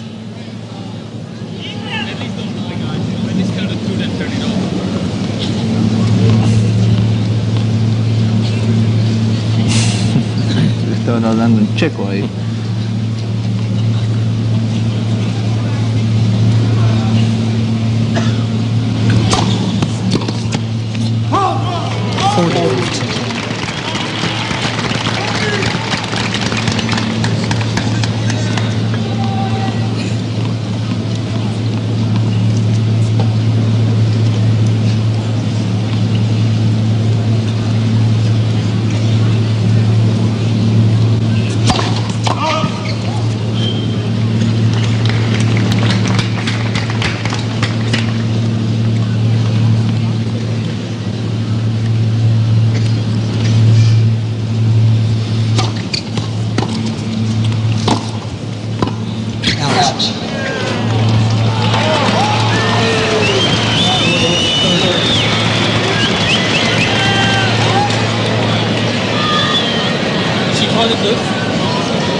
Just be careful when he's talking all the time with the lines. Just don't let to interrupt you. It's okay once, but be careful. Pidió algún tipo de cuidado, Boris Becker, ¿eh? ¿Hubo alguna conversación, parece, con los linemen? No, es que como Iván Lendl se queja muchas veces de los cobros, entonces eso a él lo molesta. O sea, quiere decir que cuando también él golpea una pelota y es medio dudosa, si se la van a cantar mal a él, tampoco que él no va a hacer ningún comentario, entonces como que no le paran el partido, que si es lo que dice el lineman, eso es. Si yo no discuto que él también, eso es lo que quiso decir, aunque no se lo, o sea, indirectamente.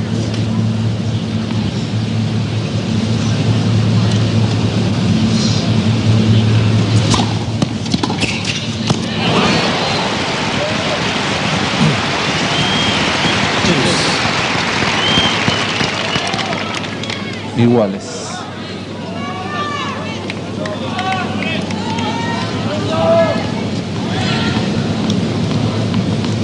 El problema de muchos jugadores es que cuando suceden estas cosas así, pierden el control y se van del partido y pierden 2, 3 games. Se ha completado, Pato, 2 horas de juego ya. Todavía queda bastante más. Lo que quería decir que hay jugadores que se van del partido, pero jugadores como ellos, por ejemplo, es muy difícil que se vayan completamente y pierdan la concentración.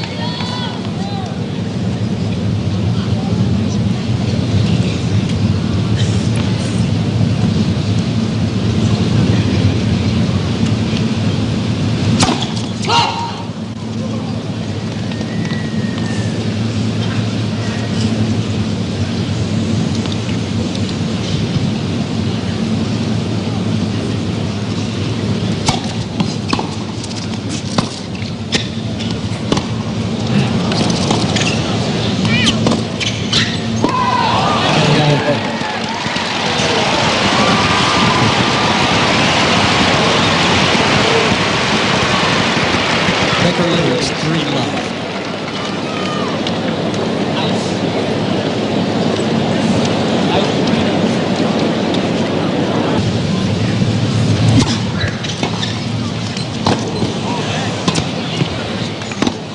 ¡Oh!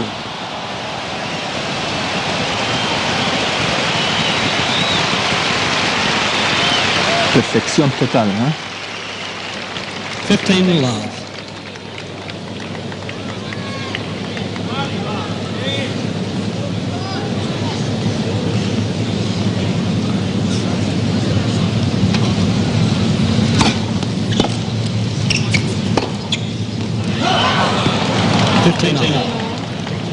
Quince iguales.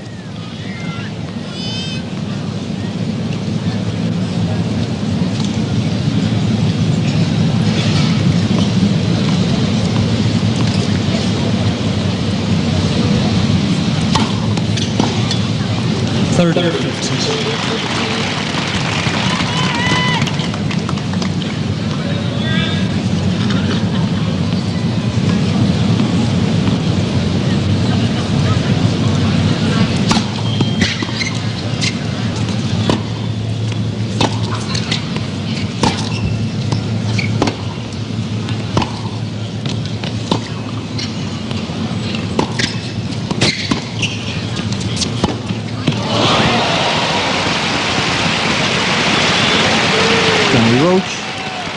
Coach de Ivan Lendl. Repetición, approach, y passing.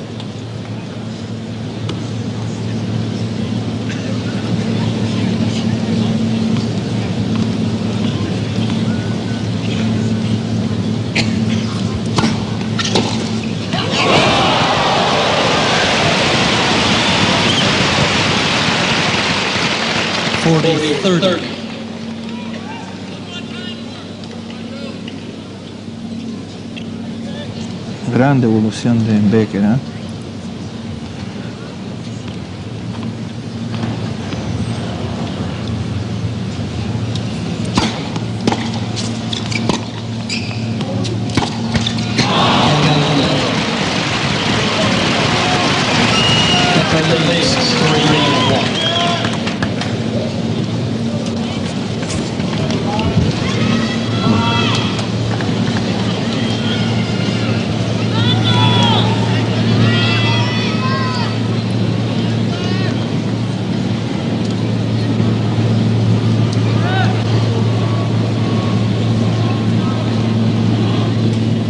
Becker que tratar de mantener su servicio, de continuar ganando su servicio. Bueno, lógicamente ganaría este set.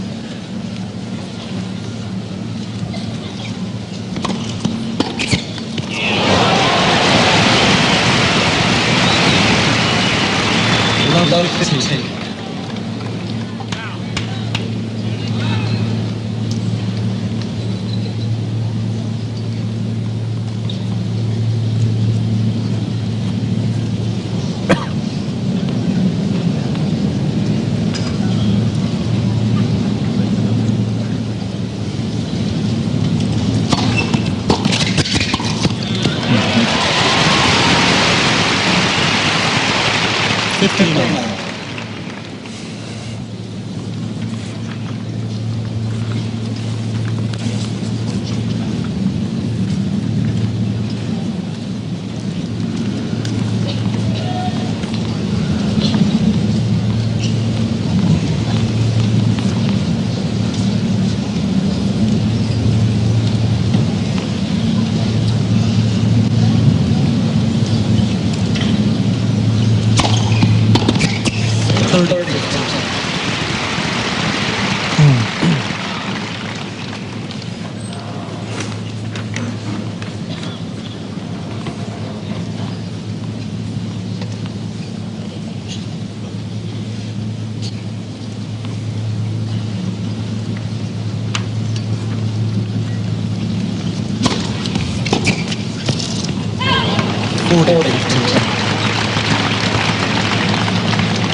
¿Qué le parece?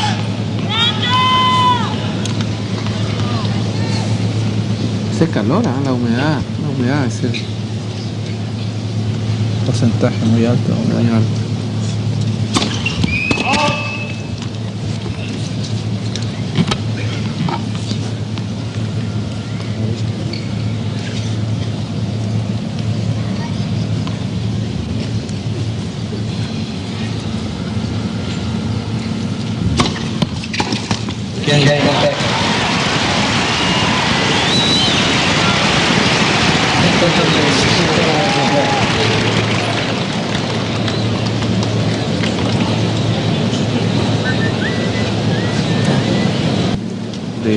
De canchas que hay.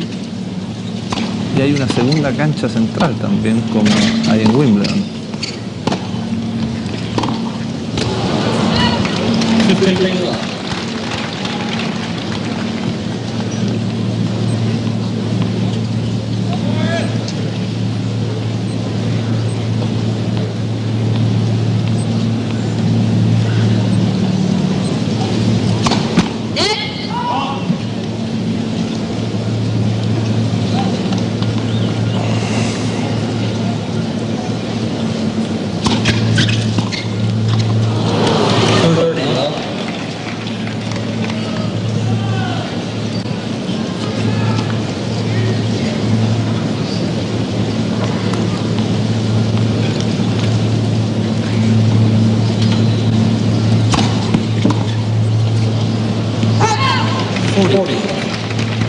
No sé, Tito, tengo la impresión de que Becker se entrega a fondo solamente cuando él está al servicio.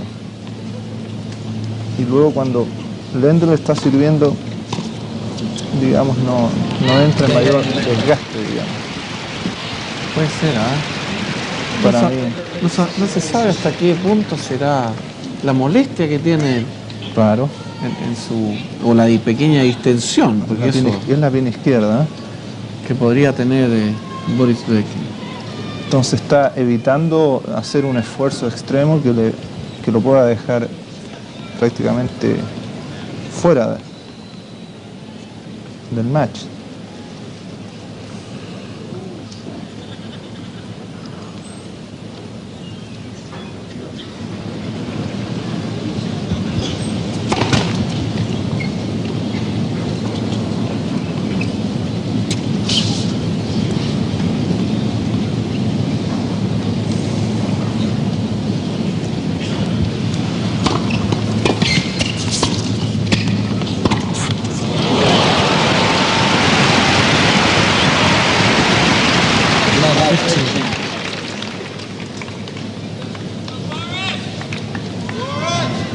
Muy bien bajada por el Lendl.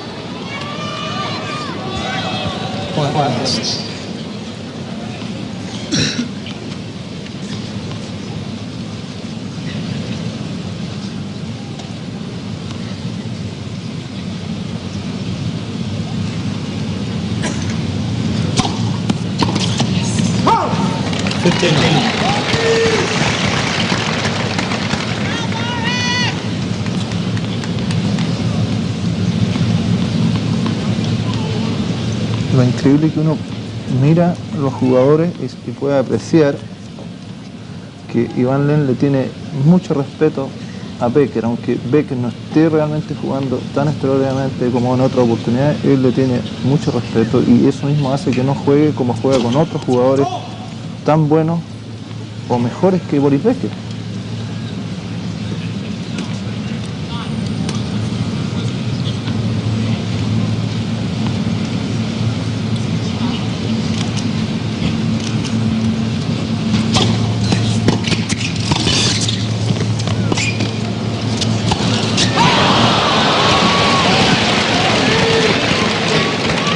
Ahí tuvo que hacer fuerza para ese smash precisamente con la pierna izquierda.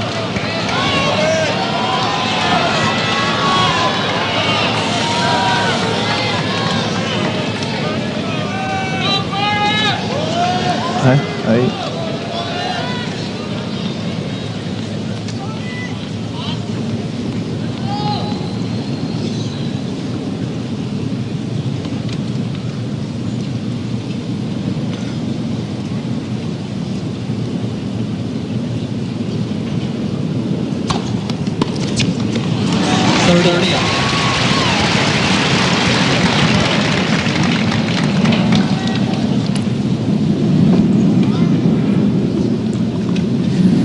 En todo caso, no debe ser tan serio lo de Boris Becker, porque le molestaría mucho en el servicio, porque donde se produce un estiramiento.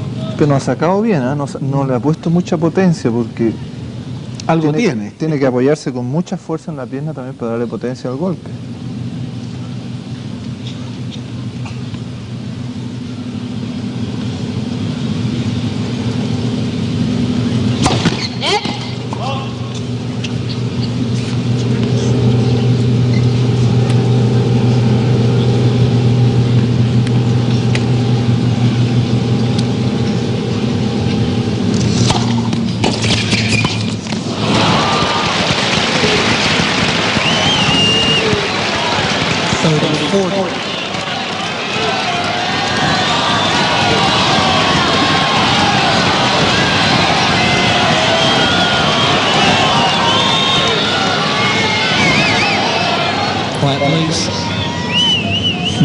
Está pidiendo un poco de ayuda de arriba, parece. Tony Roach no quiere ni mirar.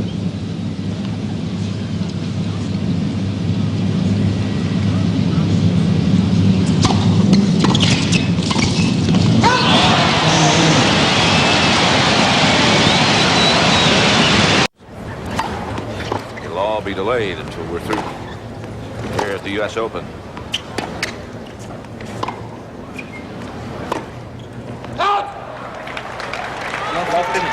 And Mike Wallace. Obviously, he's already got his segment done. And he's going to be here longer? Longer than 60 minutes. Right.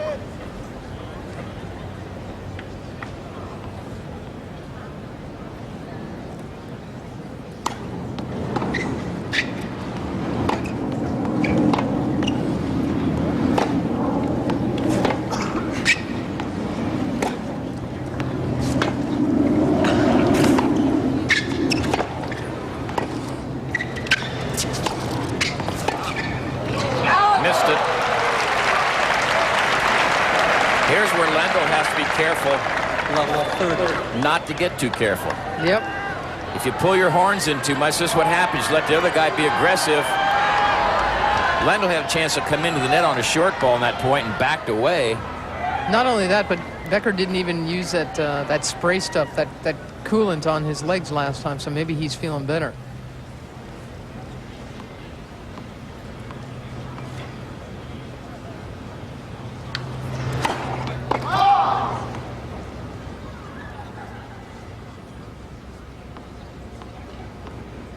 Mind games. This is fourth double fault. And it's love 40. Becker with 3 chances to break back. Lendl's only lost his serve 12 times in this entire tournament, and 7 of those when he played the Soviet Chesnikov. Had a 5-setter with him, so it's been tough to break his serve. Becker has broken it twice.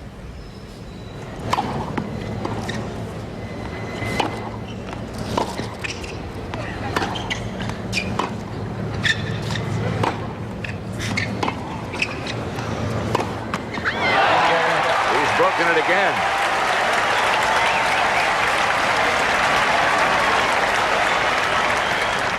Becker's up 5-3 now and has a serve for the third set. That appeared to be a very nervous game by Lendl. Boy, he didn't stroke the ball well at all. Quiet, please.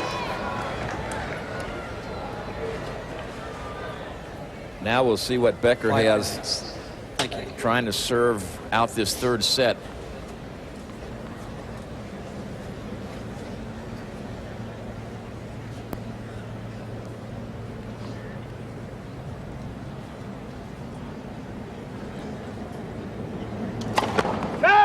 First. Great Don Budge and his wife Lori enjoying the tennis. First one to win the Grand Slam, 1938. Donated his 1938 Wimbledon trophy to the International Hall of Fame in Newport. It was a very nice gesture. 15. Another legend, Big Jake, Jack Kramer. And another legend, Bobby Riggs. Bobby went to Wimbledon first time in 1939, and all he did was win the men's singles, men's doubles, and mixed doubles. Bet on himself to do He it. did. Made himself a lot of money. He did indeed.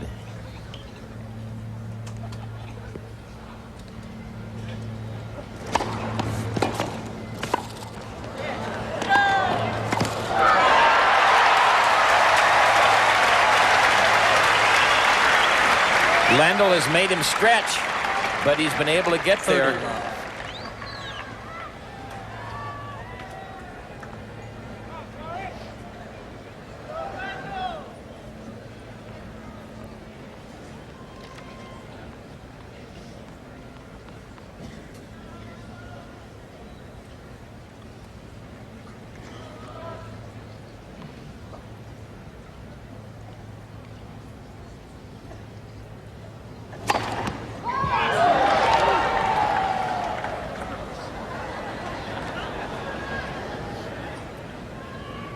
See how important the first serve is for Becker.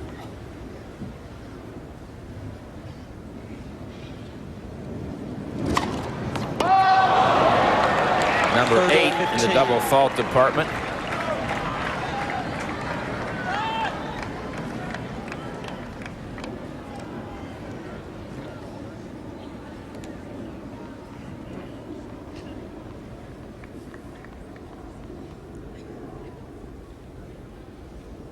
.30-15.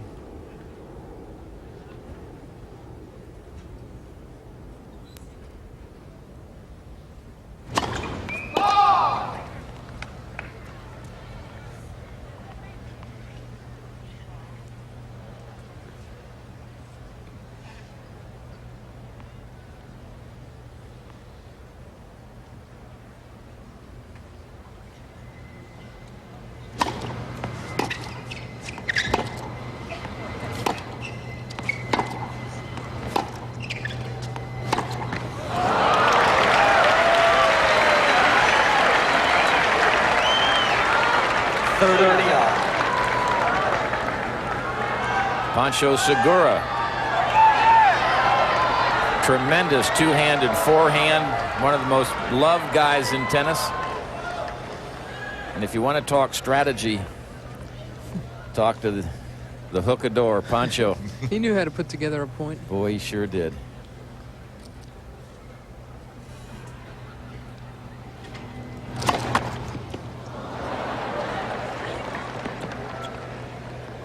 Look out here, it gets tough second serves.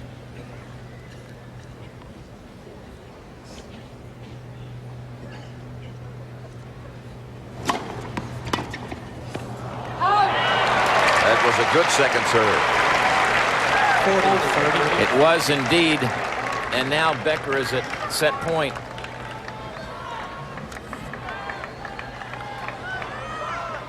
Let's see if he can come up with a big one. He's been having some success kicking the first one in there. Getting it up high.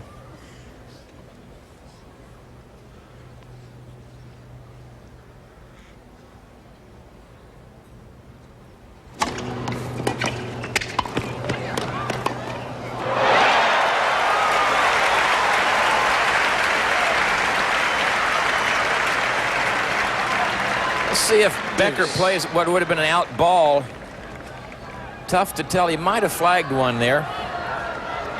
He figured he had a good play on it and couldn't get it away. Deuce.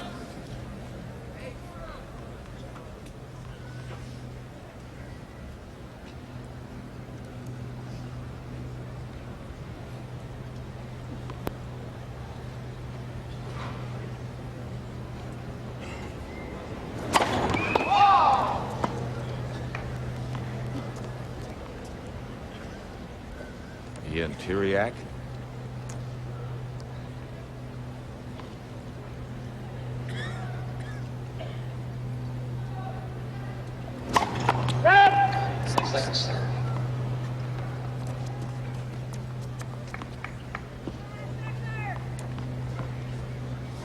Pretty quiet in here with 20,000 people in it. It is right now.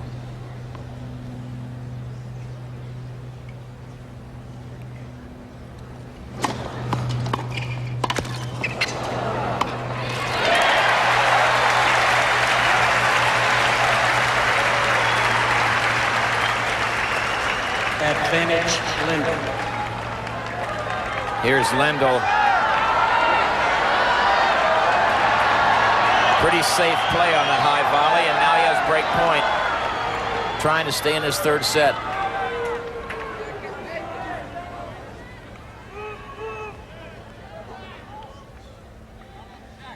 Ivan's parents looking on.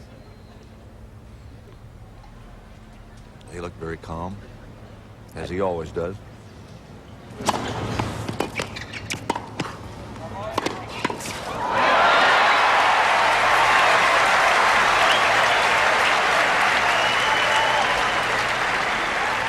Deuce. Nobody handles the heat the way Becker can at net.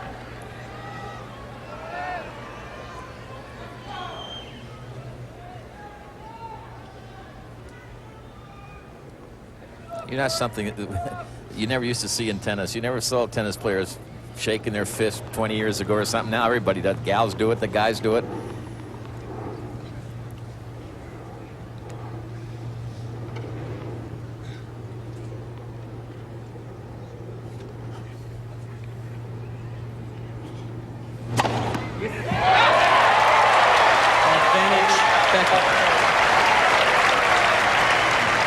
It's about as hard as the ball can be hit.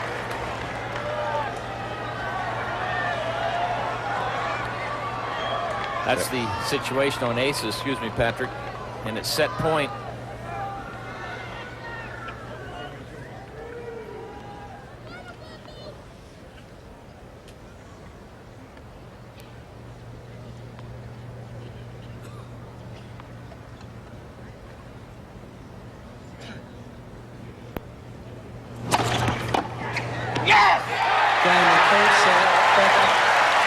Becker's up 2 sets to 1. 6 games to 3. He wins that set 6-3. Becker leads 2 sets to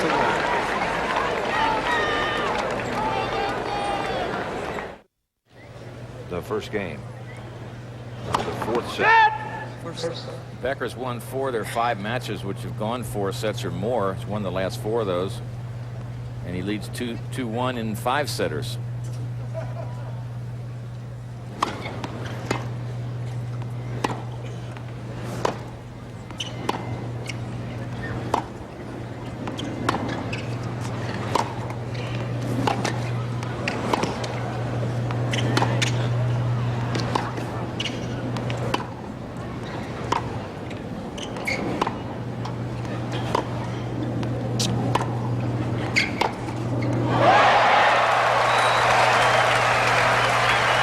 That's just too good. He really hits his back, sorry, Mary, down the line better than does cross court because his hand sort of leads the racket head. Lendl really has to reestablish his aggressiveness in this game.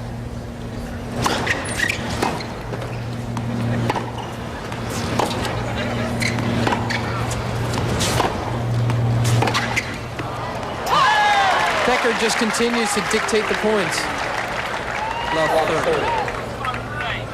And coming up later, 60 minutes as soon as the tennis is finished. Except on the West Coast where you'll see that it's regular time. Mike Wallace enjoying the tennis as he always does. Loves to play and loves to watch. Not afraid to ask questions.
The finals for the men's championship in the 1989 U.S. Open at the National Tennis Center in Flushing Meadow, New York. Ivan Lendl seated number 1. Boris Becker, his opponent, seated number 2. Becker's up 2-1. And he has a break point.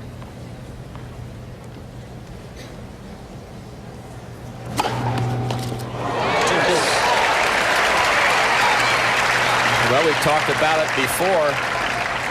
The ability to come up with a big shot when you need it, particularly on the serve. Both these players can do it.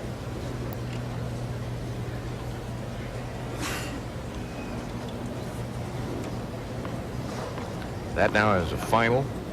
Patriots beat the Jets 27-24.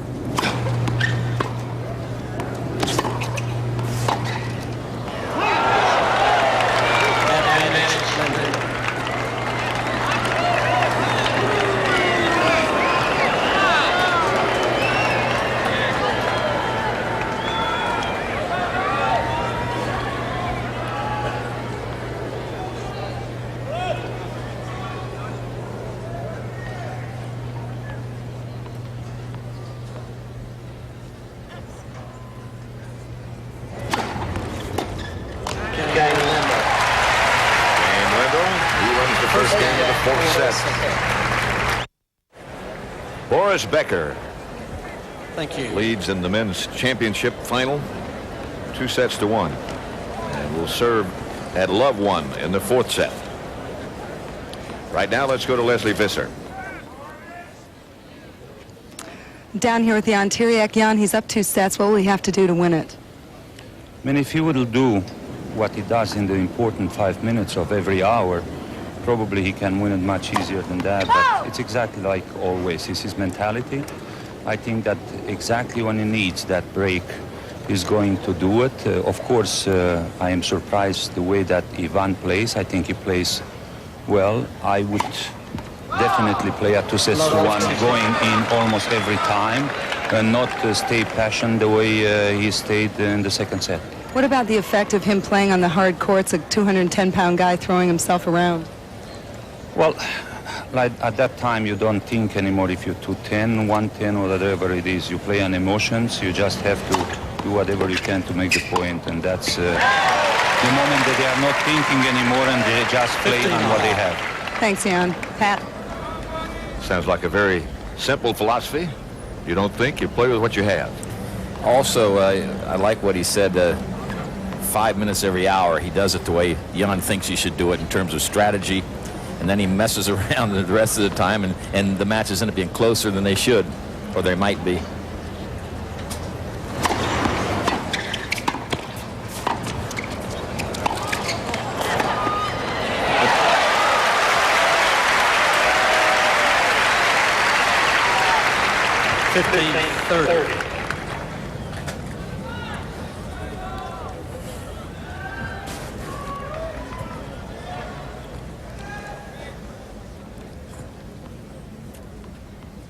You understood what Tiriac said?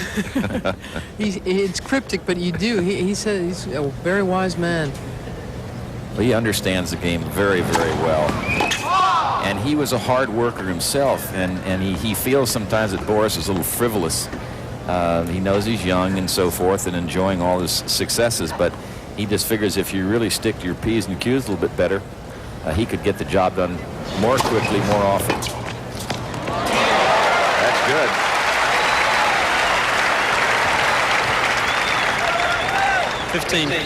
Lendl takes this one early. That's a hard move for a tennis player, coming in and stretching out to his right like that. Not easy to do and make anything of it. So a couple of break points here for Lendl. Second game of the fourth set. He needs it. He needs to win these next 2 sets if he's going to be the champion for the 4th time.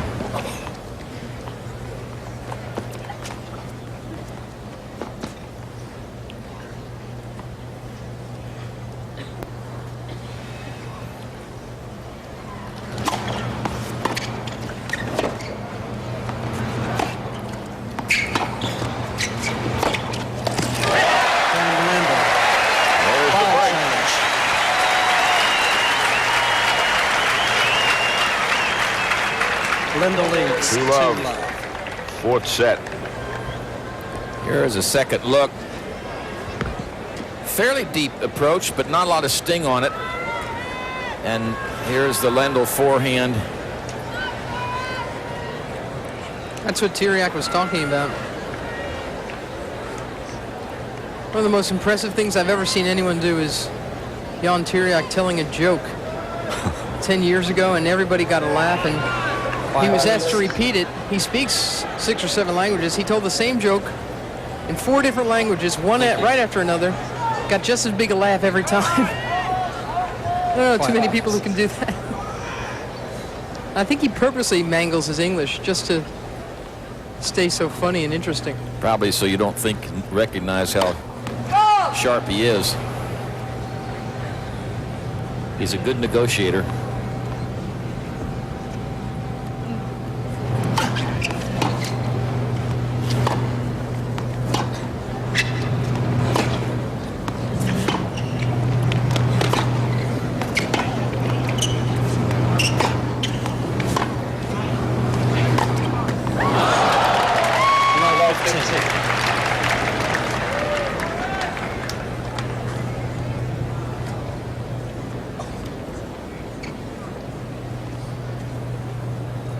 Mary, would you classify these 2 guys as friends, acquaintances? I think they're pretty friendly. I think Lendl has an awful lot of respect for Boris Becker. Obviously, the same has to be said, but it's interesting. For years, John McEnroe was never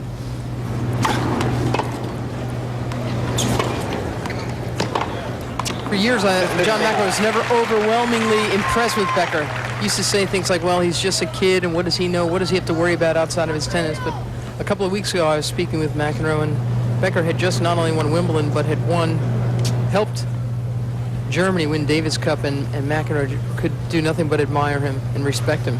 Say, this guy has really shown me something. Lendl likes anybody who works as hard and is as responsible as Becker is.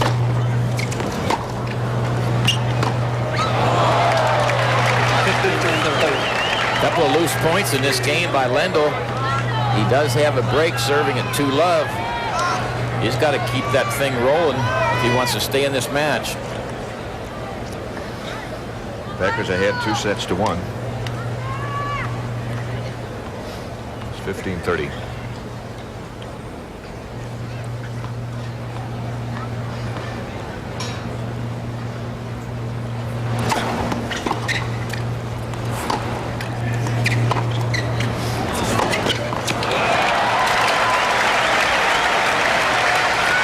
Now it's 2 break points for that young man.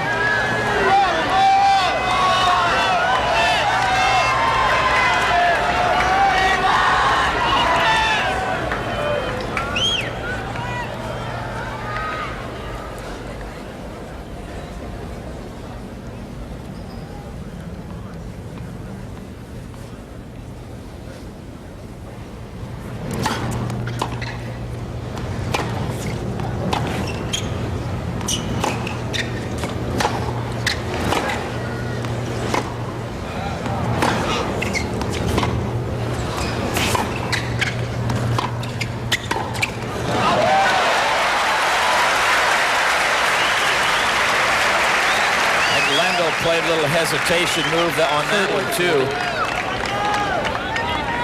He bent down for that short ball, slid under the backhand and waited and then came in. I think he surprised Becker.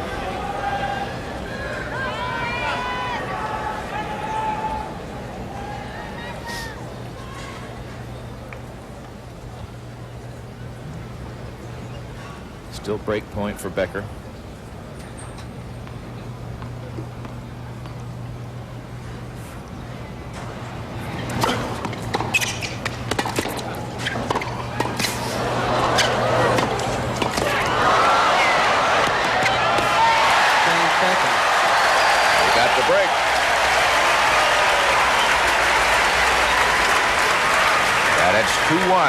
Lendl in the 4th set.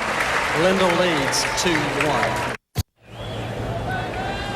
Almost directly over the stadium. Looking down from the Fuji blimp. Piloted by Captain Trevor Hunt today. At a packed grandstand. For the men's finals. Boris Becker to serve. Quiet, please. Coming off a service break. Serving to try to get even in the 4th set.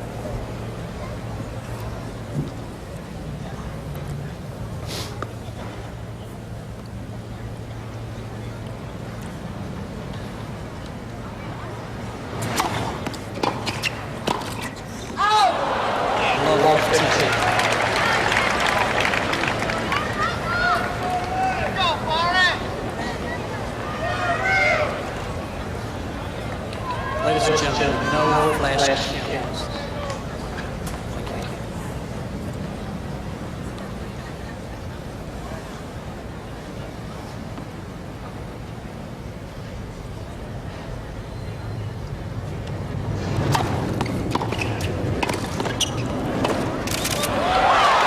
Missed it. 15.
As a courtesy to the players and the officials, please. Records in the finals at the U.S. Open. Bill Tilden has the best. 7-3. Connors 5-2. McEnroe 4-1. Lendl 3-4. And Bjorn Borg never could get it done. Tried on 3 different surfaces, 10 times, 11, including the one year he was in the qualifying. Never could win this title. Came close in 76 against Connors. He says, if I can have one match back in my career, I'd take that one back. I think that's one of the reasons he retired at an early age. He just figured he just wasn't going to win that event.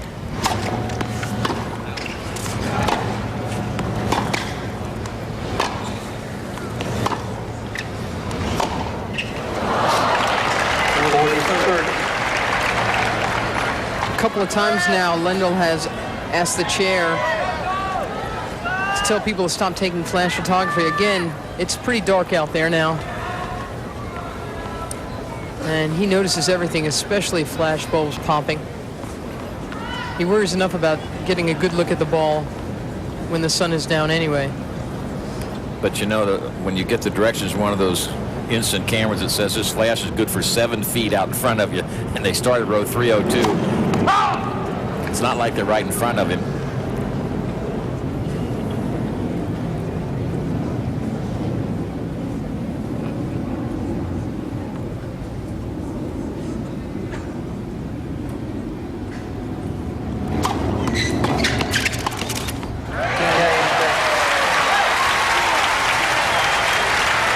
Two in the fourth. Becker is a night man. He's not staying in New York City. He's staying out in Long Island. But he says that on his days off, he's gone into the city. And he says, New York is great for about 3 weeks. Then he's pretty much had enough and needs a rest. He said he decided to do what Jimmy Connors does at the U.S. Open. Try to enjoy it. Try to love it all, even with all of the aggravations and distractions. For the first time, he said that's what he's done this year. Last 15.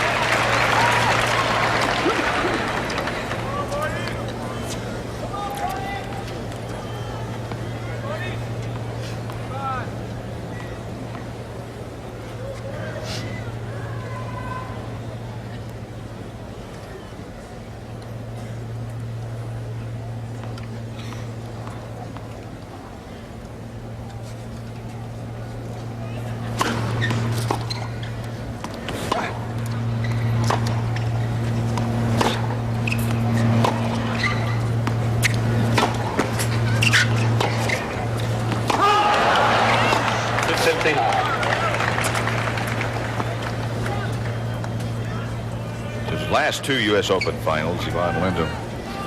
87, 4 hours and 53 minutes. 88, 4:54. 2:55 so far tonight.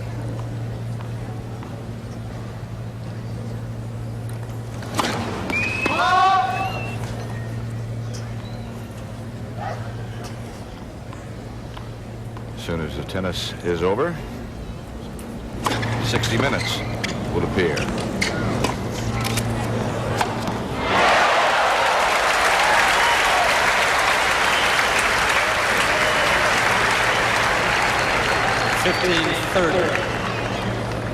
Becker becoming more aggressive, came in on a real deep shot there. Puts the smash away. See how he kept his head up nicely for that one. Watched it all the way. 15:30. This is about 5 of those minutes an hour that Tiriac was talking about, where he becomes more aggressive. Each point means more to him.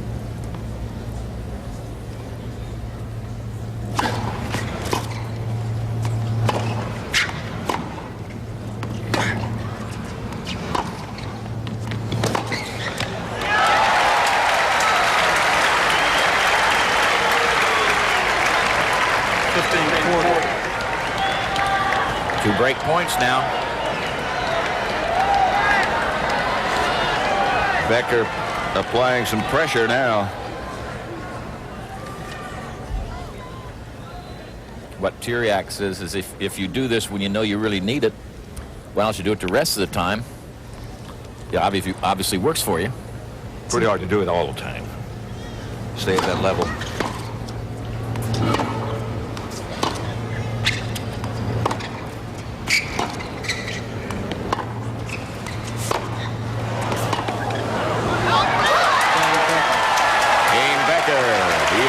Three, 2 in the fourth set. Becker serving 3-2 for in the fourth set. He's up 2-1.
down as double fault number 10.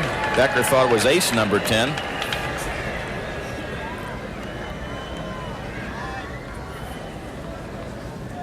Close. No question about that. 30-15.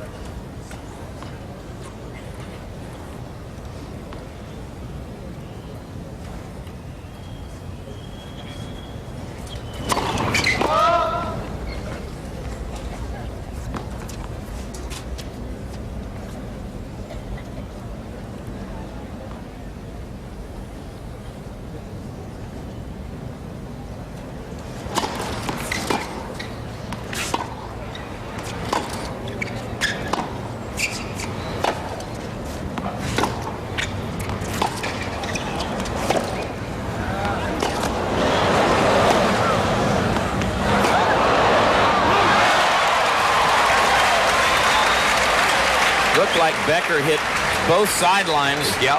One of them twice. 40-15. There's one on the line, or so very close. This one on the line. Quiet, please.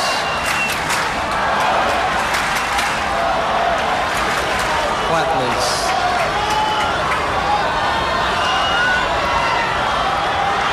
We did the WCT in Dallas.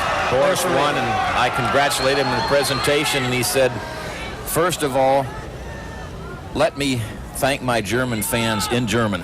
They had a group there.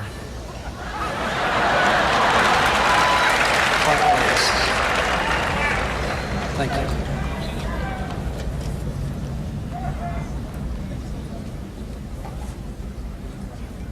Again, he's come to get used to this place, to the atmosphere, to New York and New Yorkers.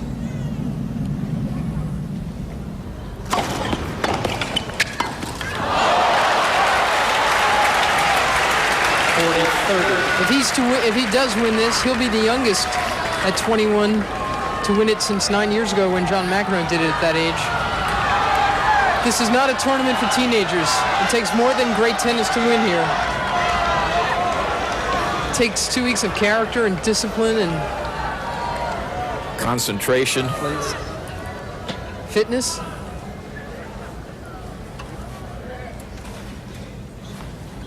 There's no place for sissies.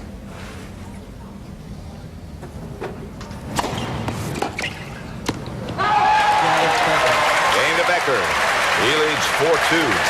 This is the 4th set of the men's final at the National Tennis Center in Flushing Meadow, New York. And Boris Becker leads 4-2 in the 4th. And 2-1. Whoever wins will add his name to this very distinguished list of champions, one of whom is sitting next to me. And it's not me. It's a guy.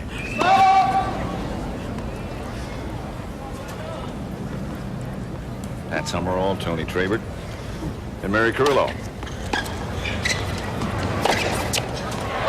sir.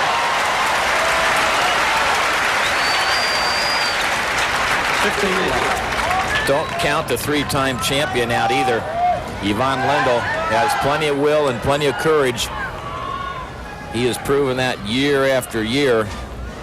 And though he's down a break and down 2-1, he's got plans to take this to the limit.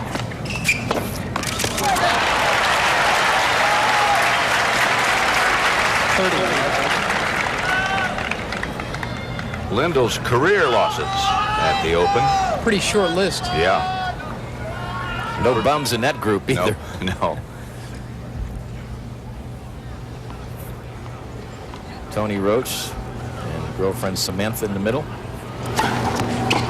Lendl's camp. 40.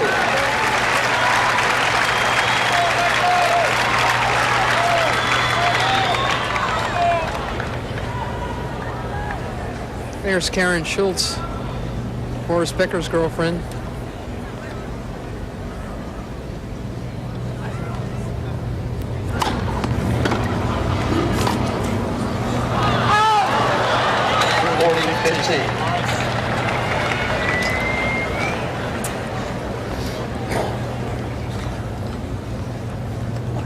John Lendl's parents looking on.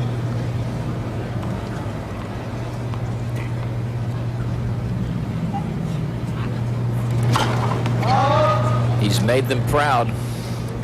Certainly has.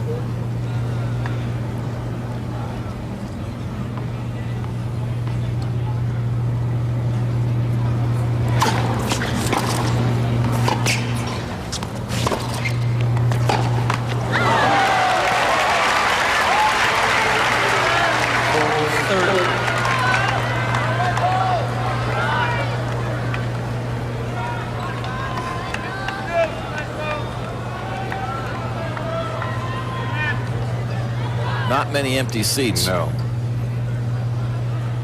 The outer courts.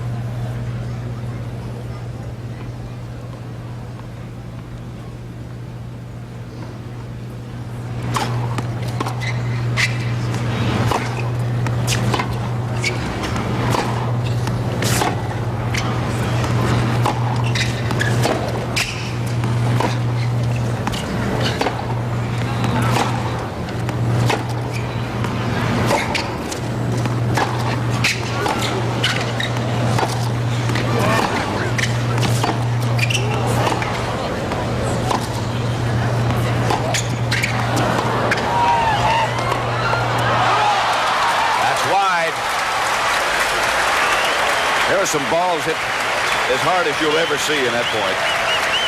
Off the forehand of both players.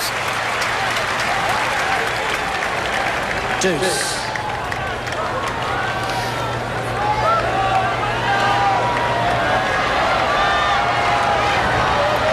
Be just about curtains for Lendl if he can't hold on here. Please. He had 40-15. It's now deuce.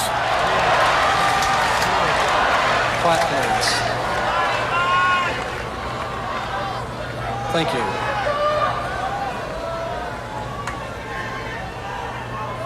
Flat plates.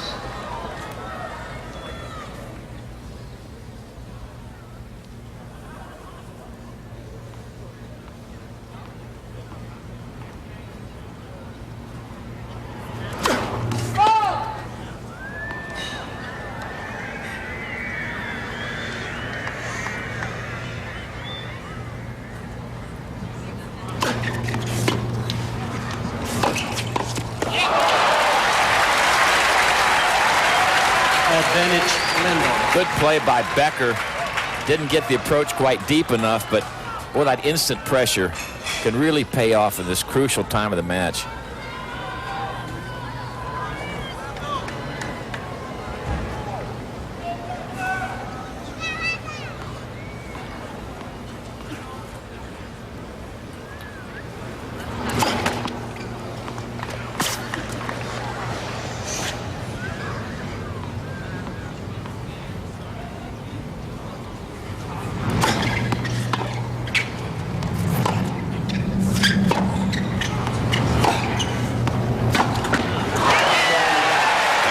Serve.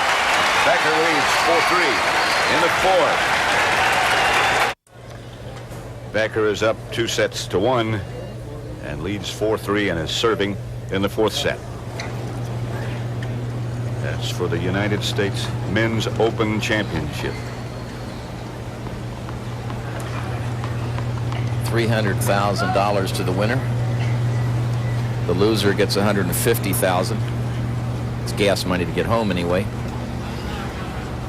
And it would be the first Grand Slam title for Becker that wasn't Wimbledon, which he's won 3 times. He's serving at 4-2. First. Just put on a dry shirt. 4-3.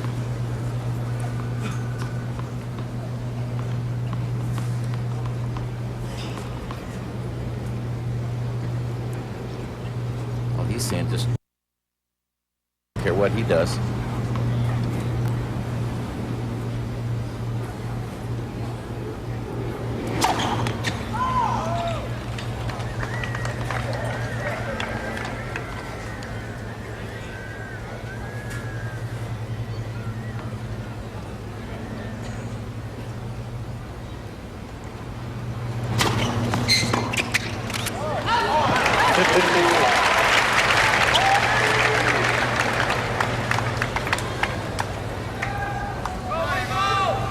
Boris Becker lost the second set, and he only went to the net 7 times. The other sets where he was won or is leading, he's been in the net a lot more. So the set he chose to stay back and rally, he didn't do so well. Well, that was his hurt set too, and he was only serving at 40%.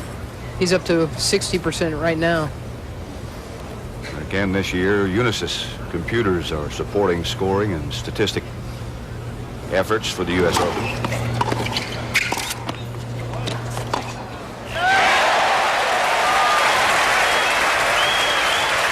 Lendl did a good job of getting over to set up for this forehand. Still quick enough to get across court. Racket's back. Threads the needle. Again, watch the racket preparation on the run, preparing as he goes. So when he arrives, all he has left to do is pull the trigger, swing at it. 15 all.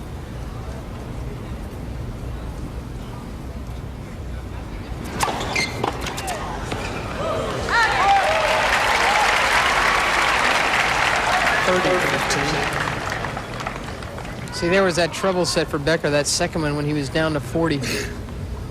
That's good serve when you're up around the 60. Of course, the 75 for Lendl in the third set is excellent.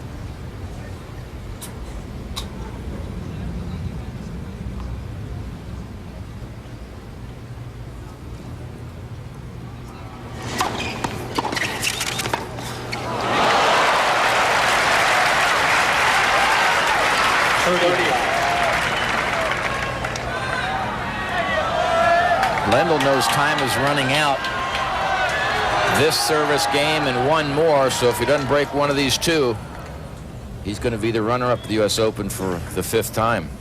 He's won his 2 on the ad court when Becker has kicked him in on that side. But he hasn't won a point on this deuce side this game, where Lendl tends to flatten him a little more. Or Becker does, sorry. This is the one he needs. It's a flat one.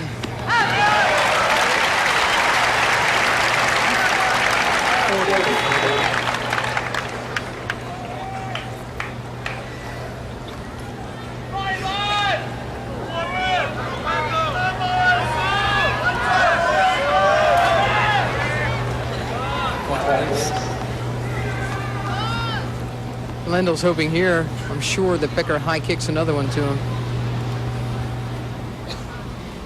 Becker's favorite serve in the ad court is a slider down the center.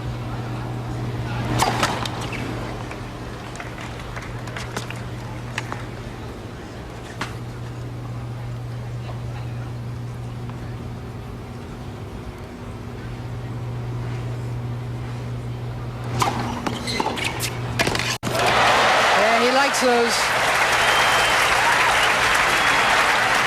Deuce. It's really something, isn't it? And it's the battle we discussed right from the start. He drives forward, though he goes underneath that backhand return sometimes. He drives it forward, doesn't just chop down the back of it, so he's got all spin and no speed. So he does get some pace on that return.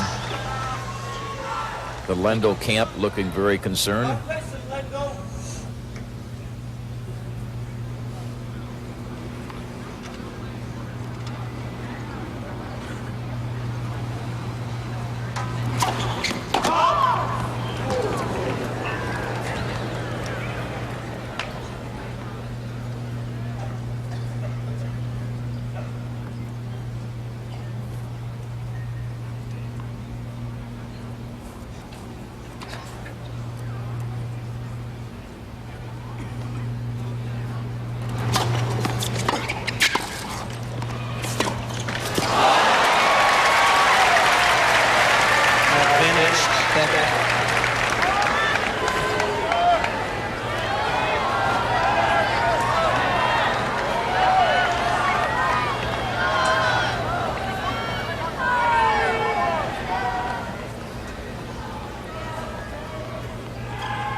He's only winning 39% on his second serves.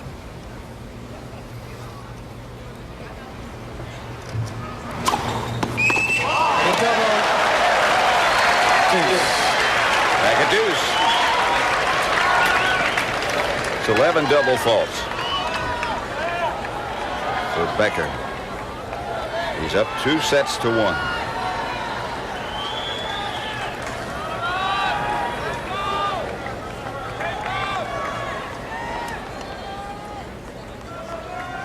This match has always been about who gets to be the first to be the aggressor. When Becker gets the first one in, it's him. As soon as he puts in a second serve, it's Lendl's turn.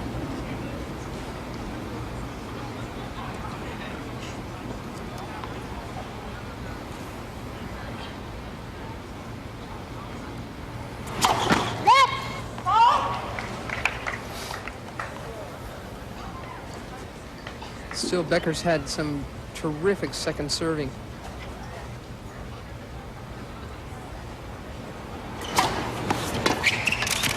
That's too good. In that court, Lendl's been pulling almost all the backhands down the line. Now he has break point. Get him back on serve in this fourth set and keep him alive in this match.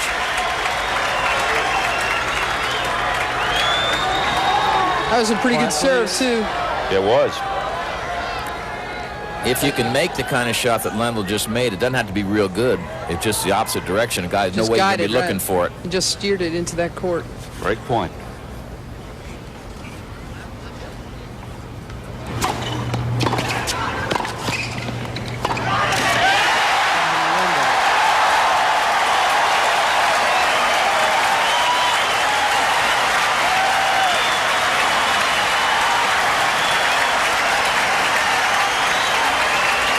Really something, a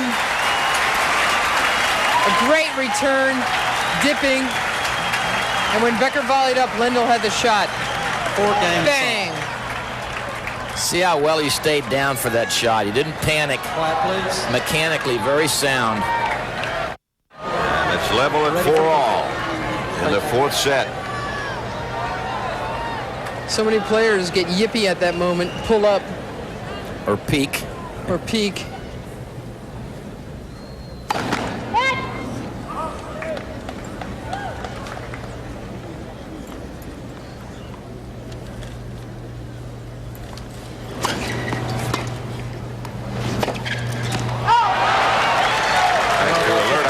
Along the line that on the next court change, we'll give you a station break.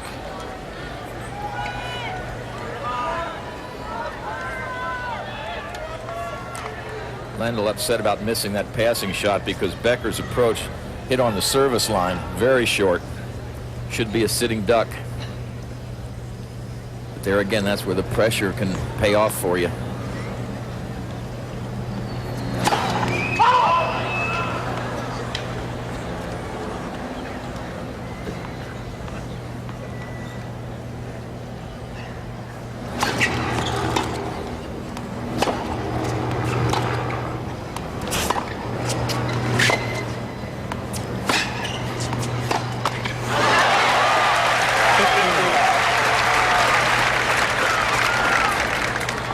After tennis, next 60 minutes, except in the Mountain and Pacific time zones. That's Don Hewitt, the executive producer of 60 Minutes. It's so long, so successful. His wife, Marilyn.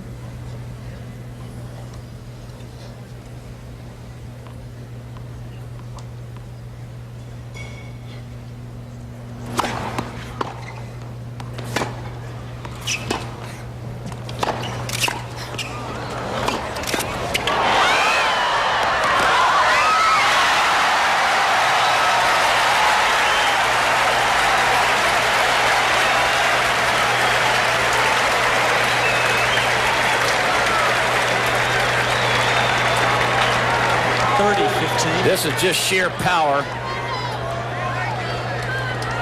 I'm not sure whether that ball was good or not, but Becker wisely bailed out of there.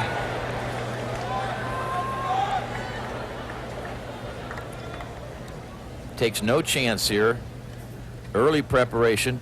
All Lendl had to worry about is don't touch the net. And Boris, no thanks.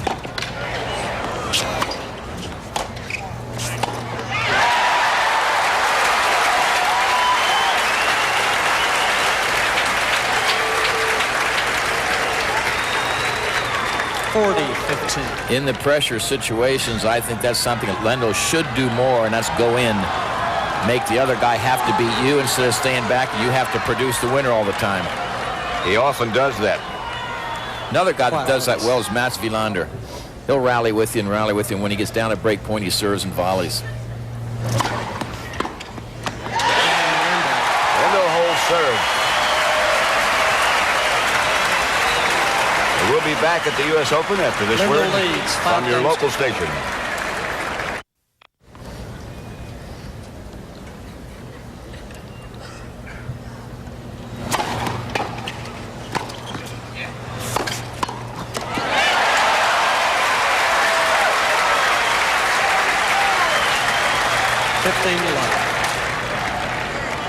Have to admire the recuperative power of both of these two. Just keep coming back like this. And to produce. You know, Lendl was down. He produces the shots to break. And here's Becker, just comes up with a terrific volley.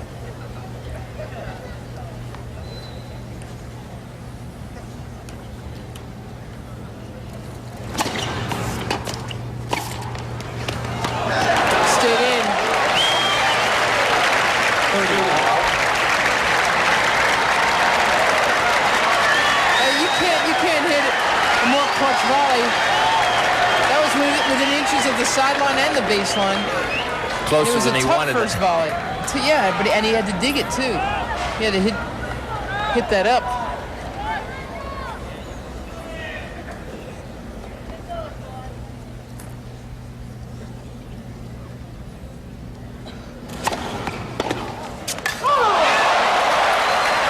Called out. 40.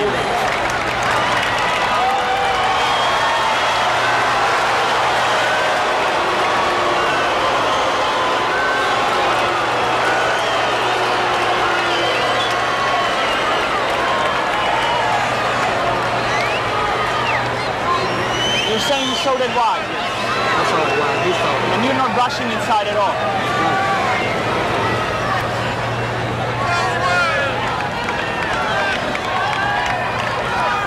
Here's a look.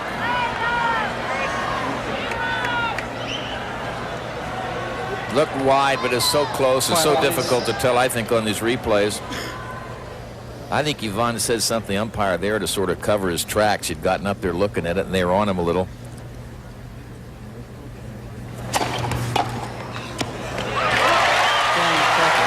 Game to Becker, 5-all. 5 games on.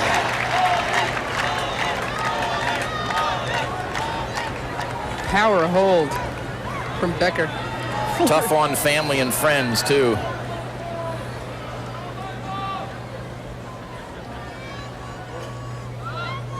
That guy does not have healthy pink lungs.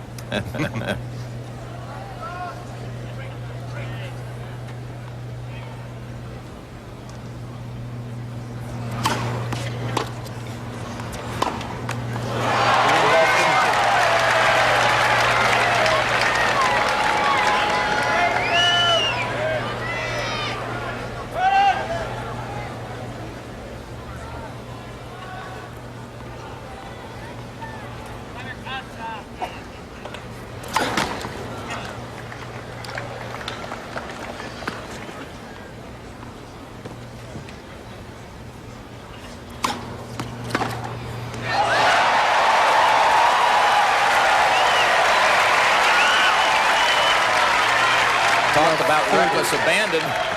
Sunday punching.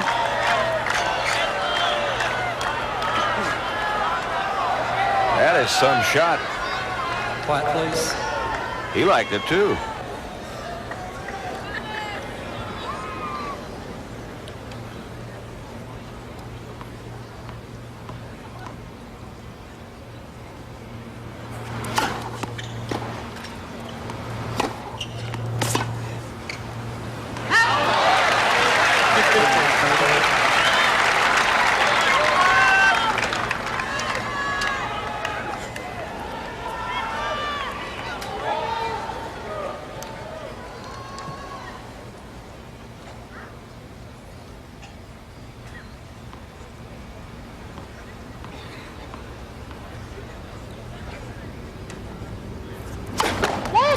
First.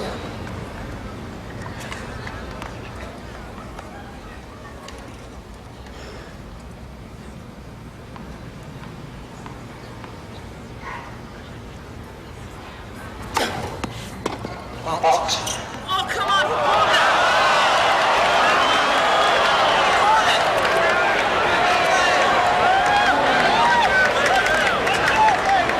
Overruling? Linesman was onside. Black, please.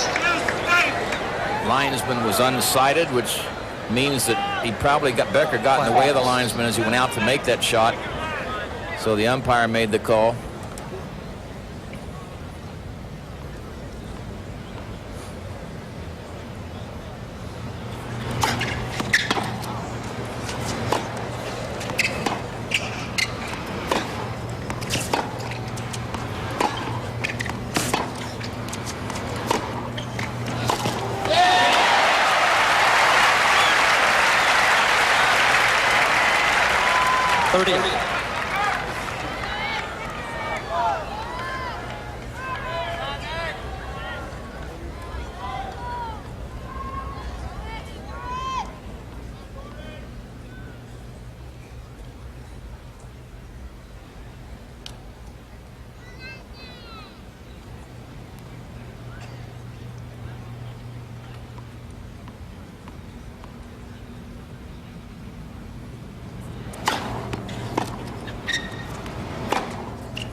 Unsighted.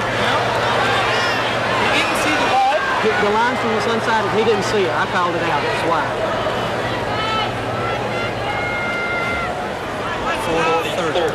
Little extra pressure on Den LeConto. The umpire with his undecided calls he has to call. Lendl has the advantage trying to go to 6-5 in the fourth set. Becker leads 2-1.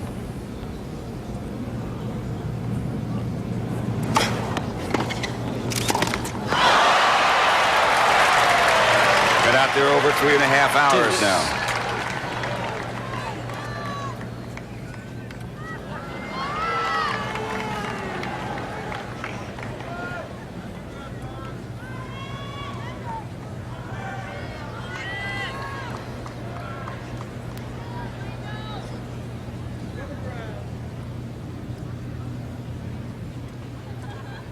Well, he made a pit stop, didn't he? Yeah. Got some water, got a towel.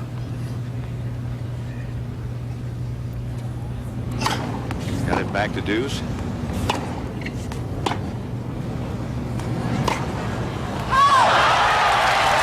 he's got a break point. Parentage.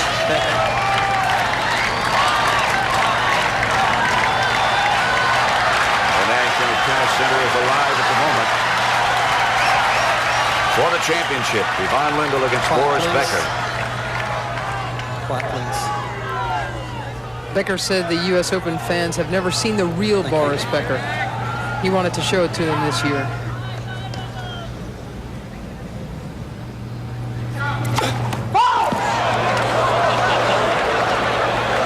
He's for real, all right. Going to get a look at a second serve. It's going to be high on his backhand side. You can pretty much bet on that, unless he runs around it.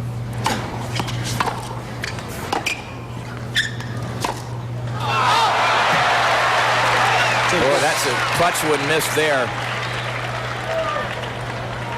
The last time these two played in New York, it was at the Masters last year. You see the big wraparound forehand from Becker. That one sails wide. Becker won that match, a remarkable 5-setter.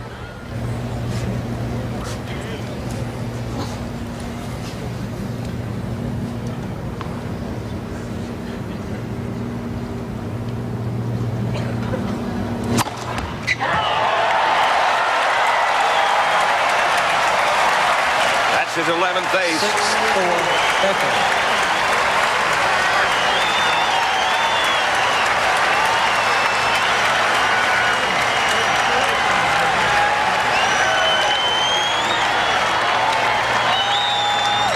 first match point.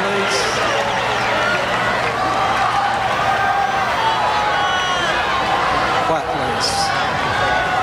Thank you. Thank you.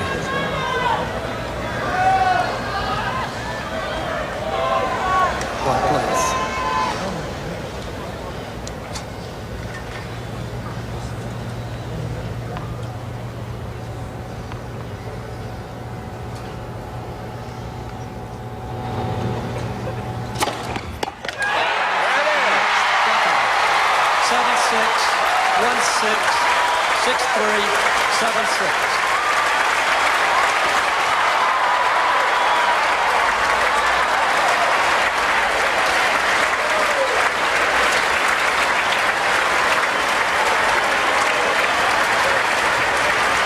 Seven, 6, 1, 6, 6, 3, 7, 6.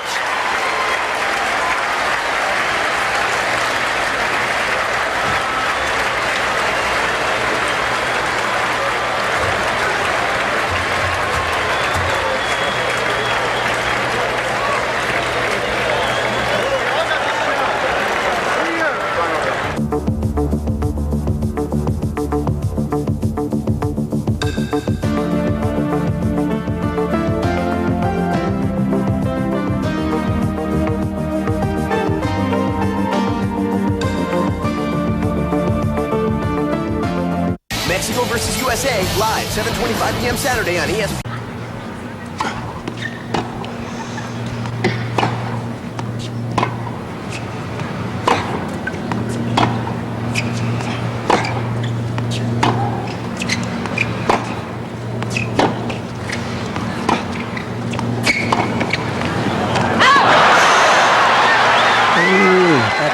Se la jugó Becker ahí.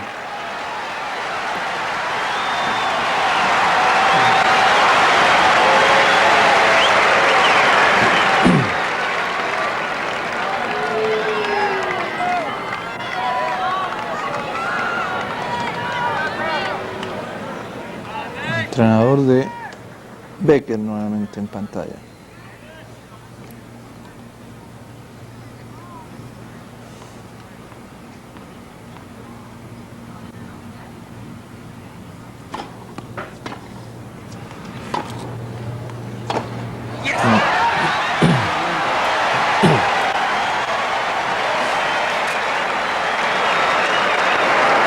Lendl leads 6 games to 5.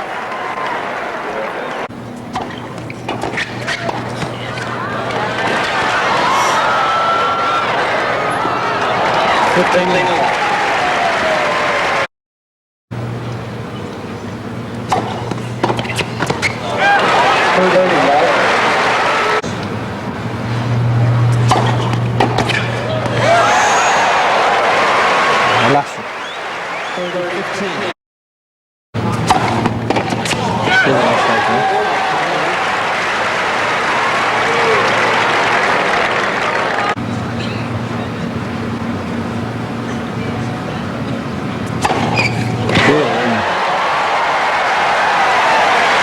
Y bueno, lo que se veía.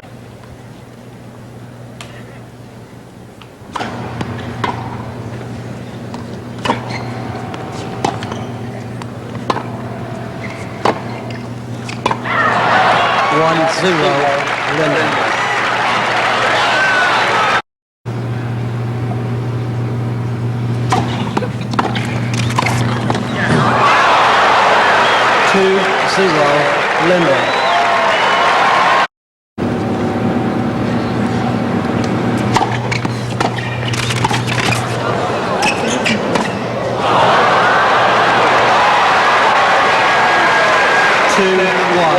Lendl.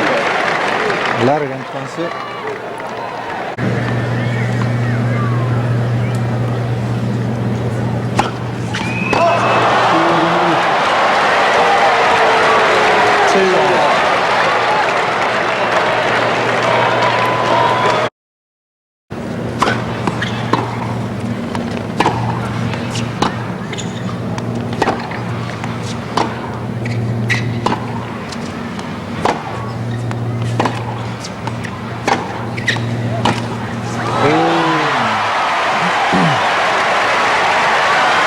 arrugó un poquito.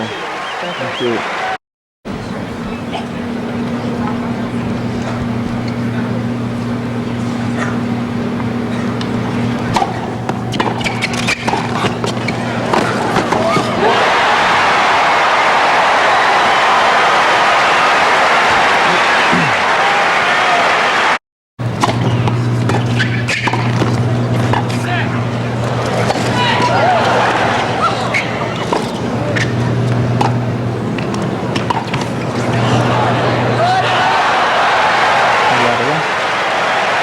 parece.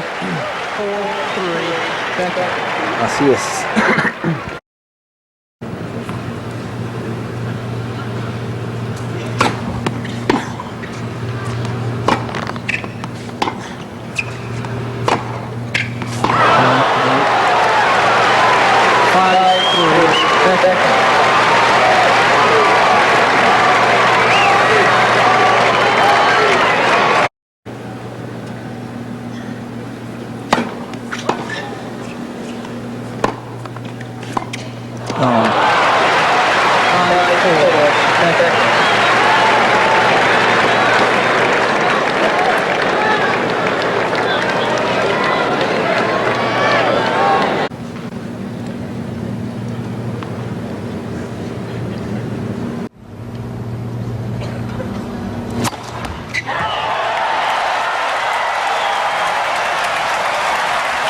His 11th ace. 6-4 Becker.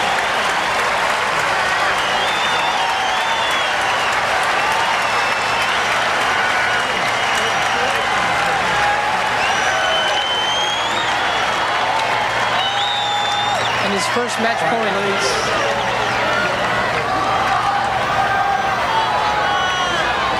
Quiet, please. Thank you. Thank you.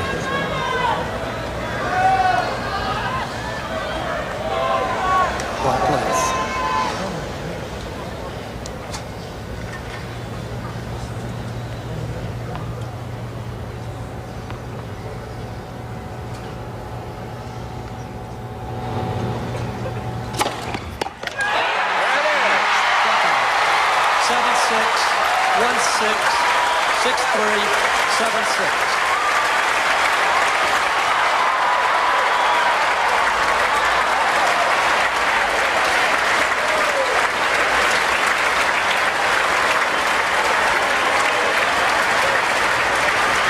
Seven, 6, 1, 6, 6, 3, 7, 6.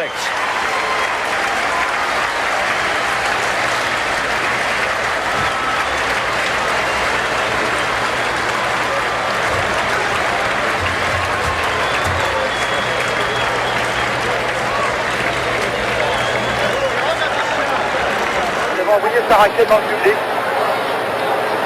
Depuis le Master de l'année dernière, probablement le meilleur joueur du monde, la déception Ivan Lendl pour la deuxième fois consécutive, il perd ici en finale.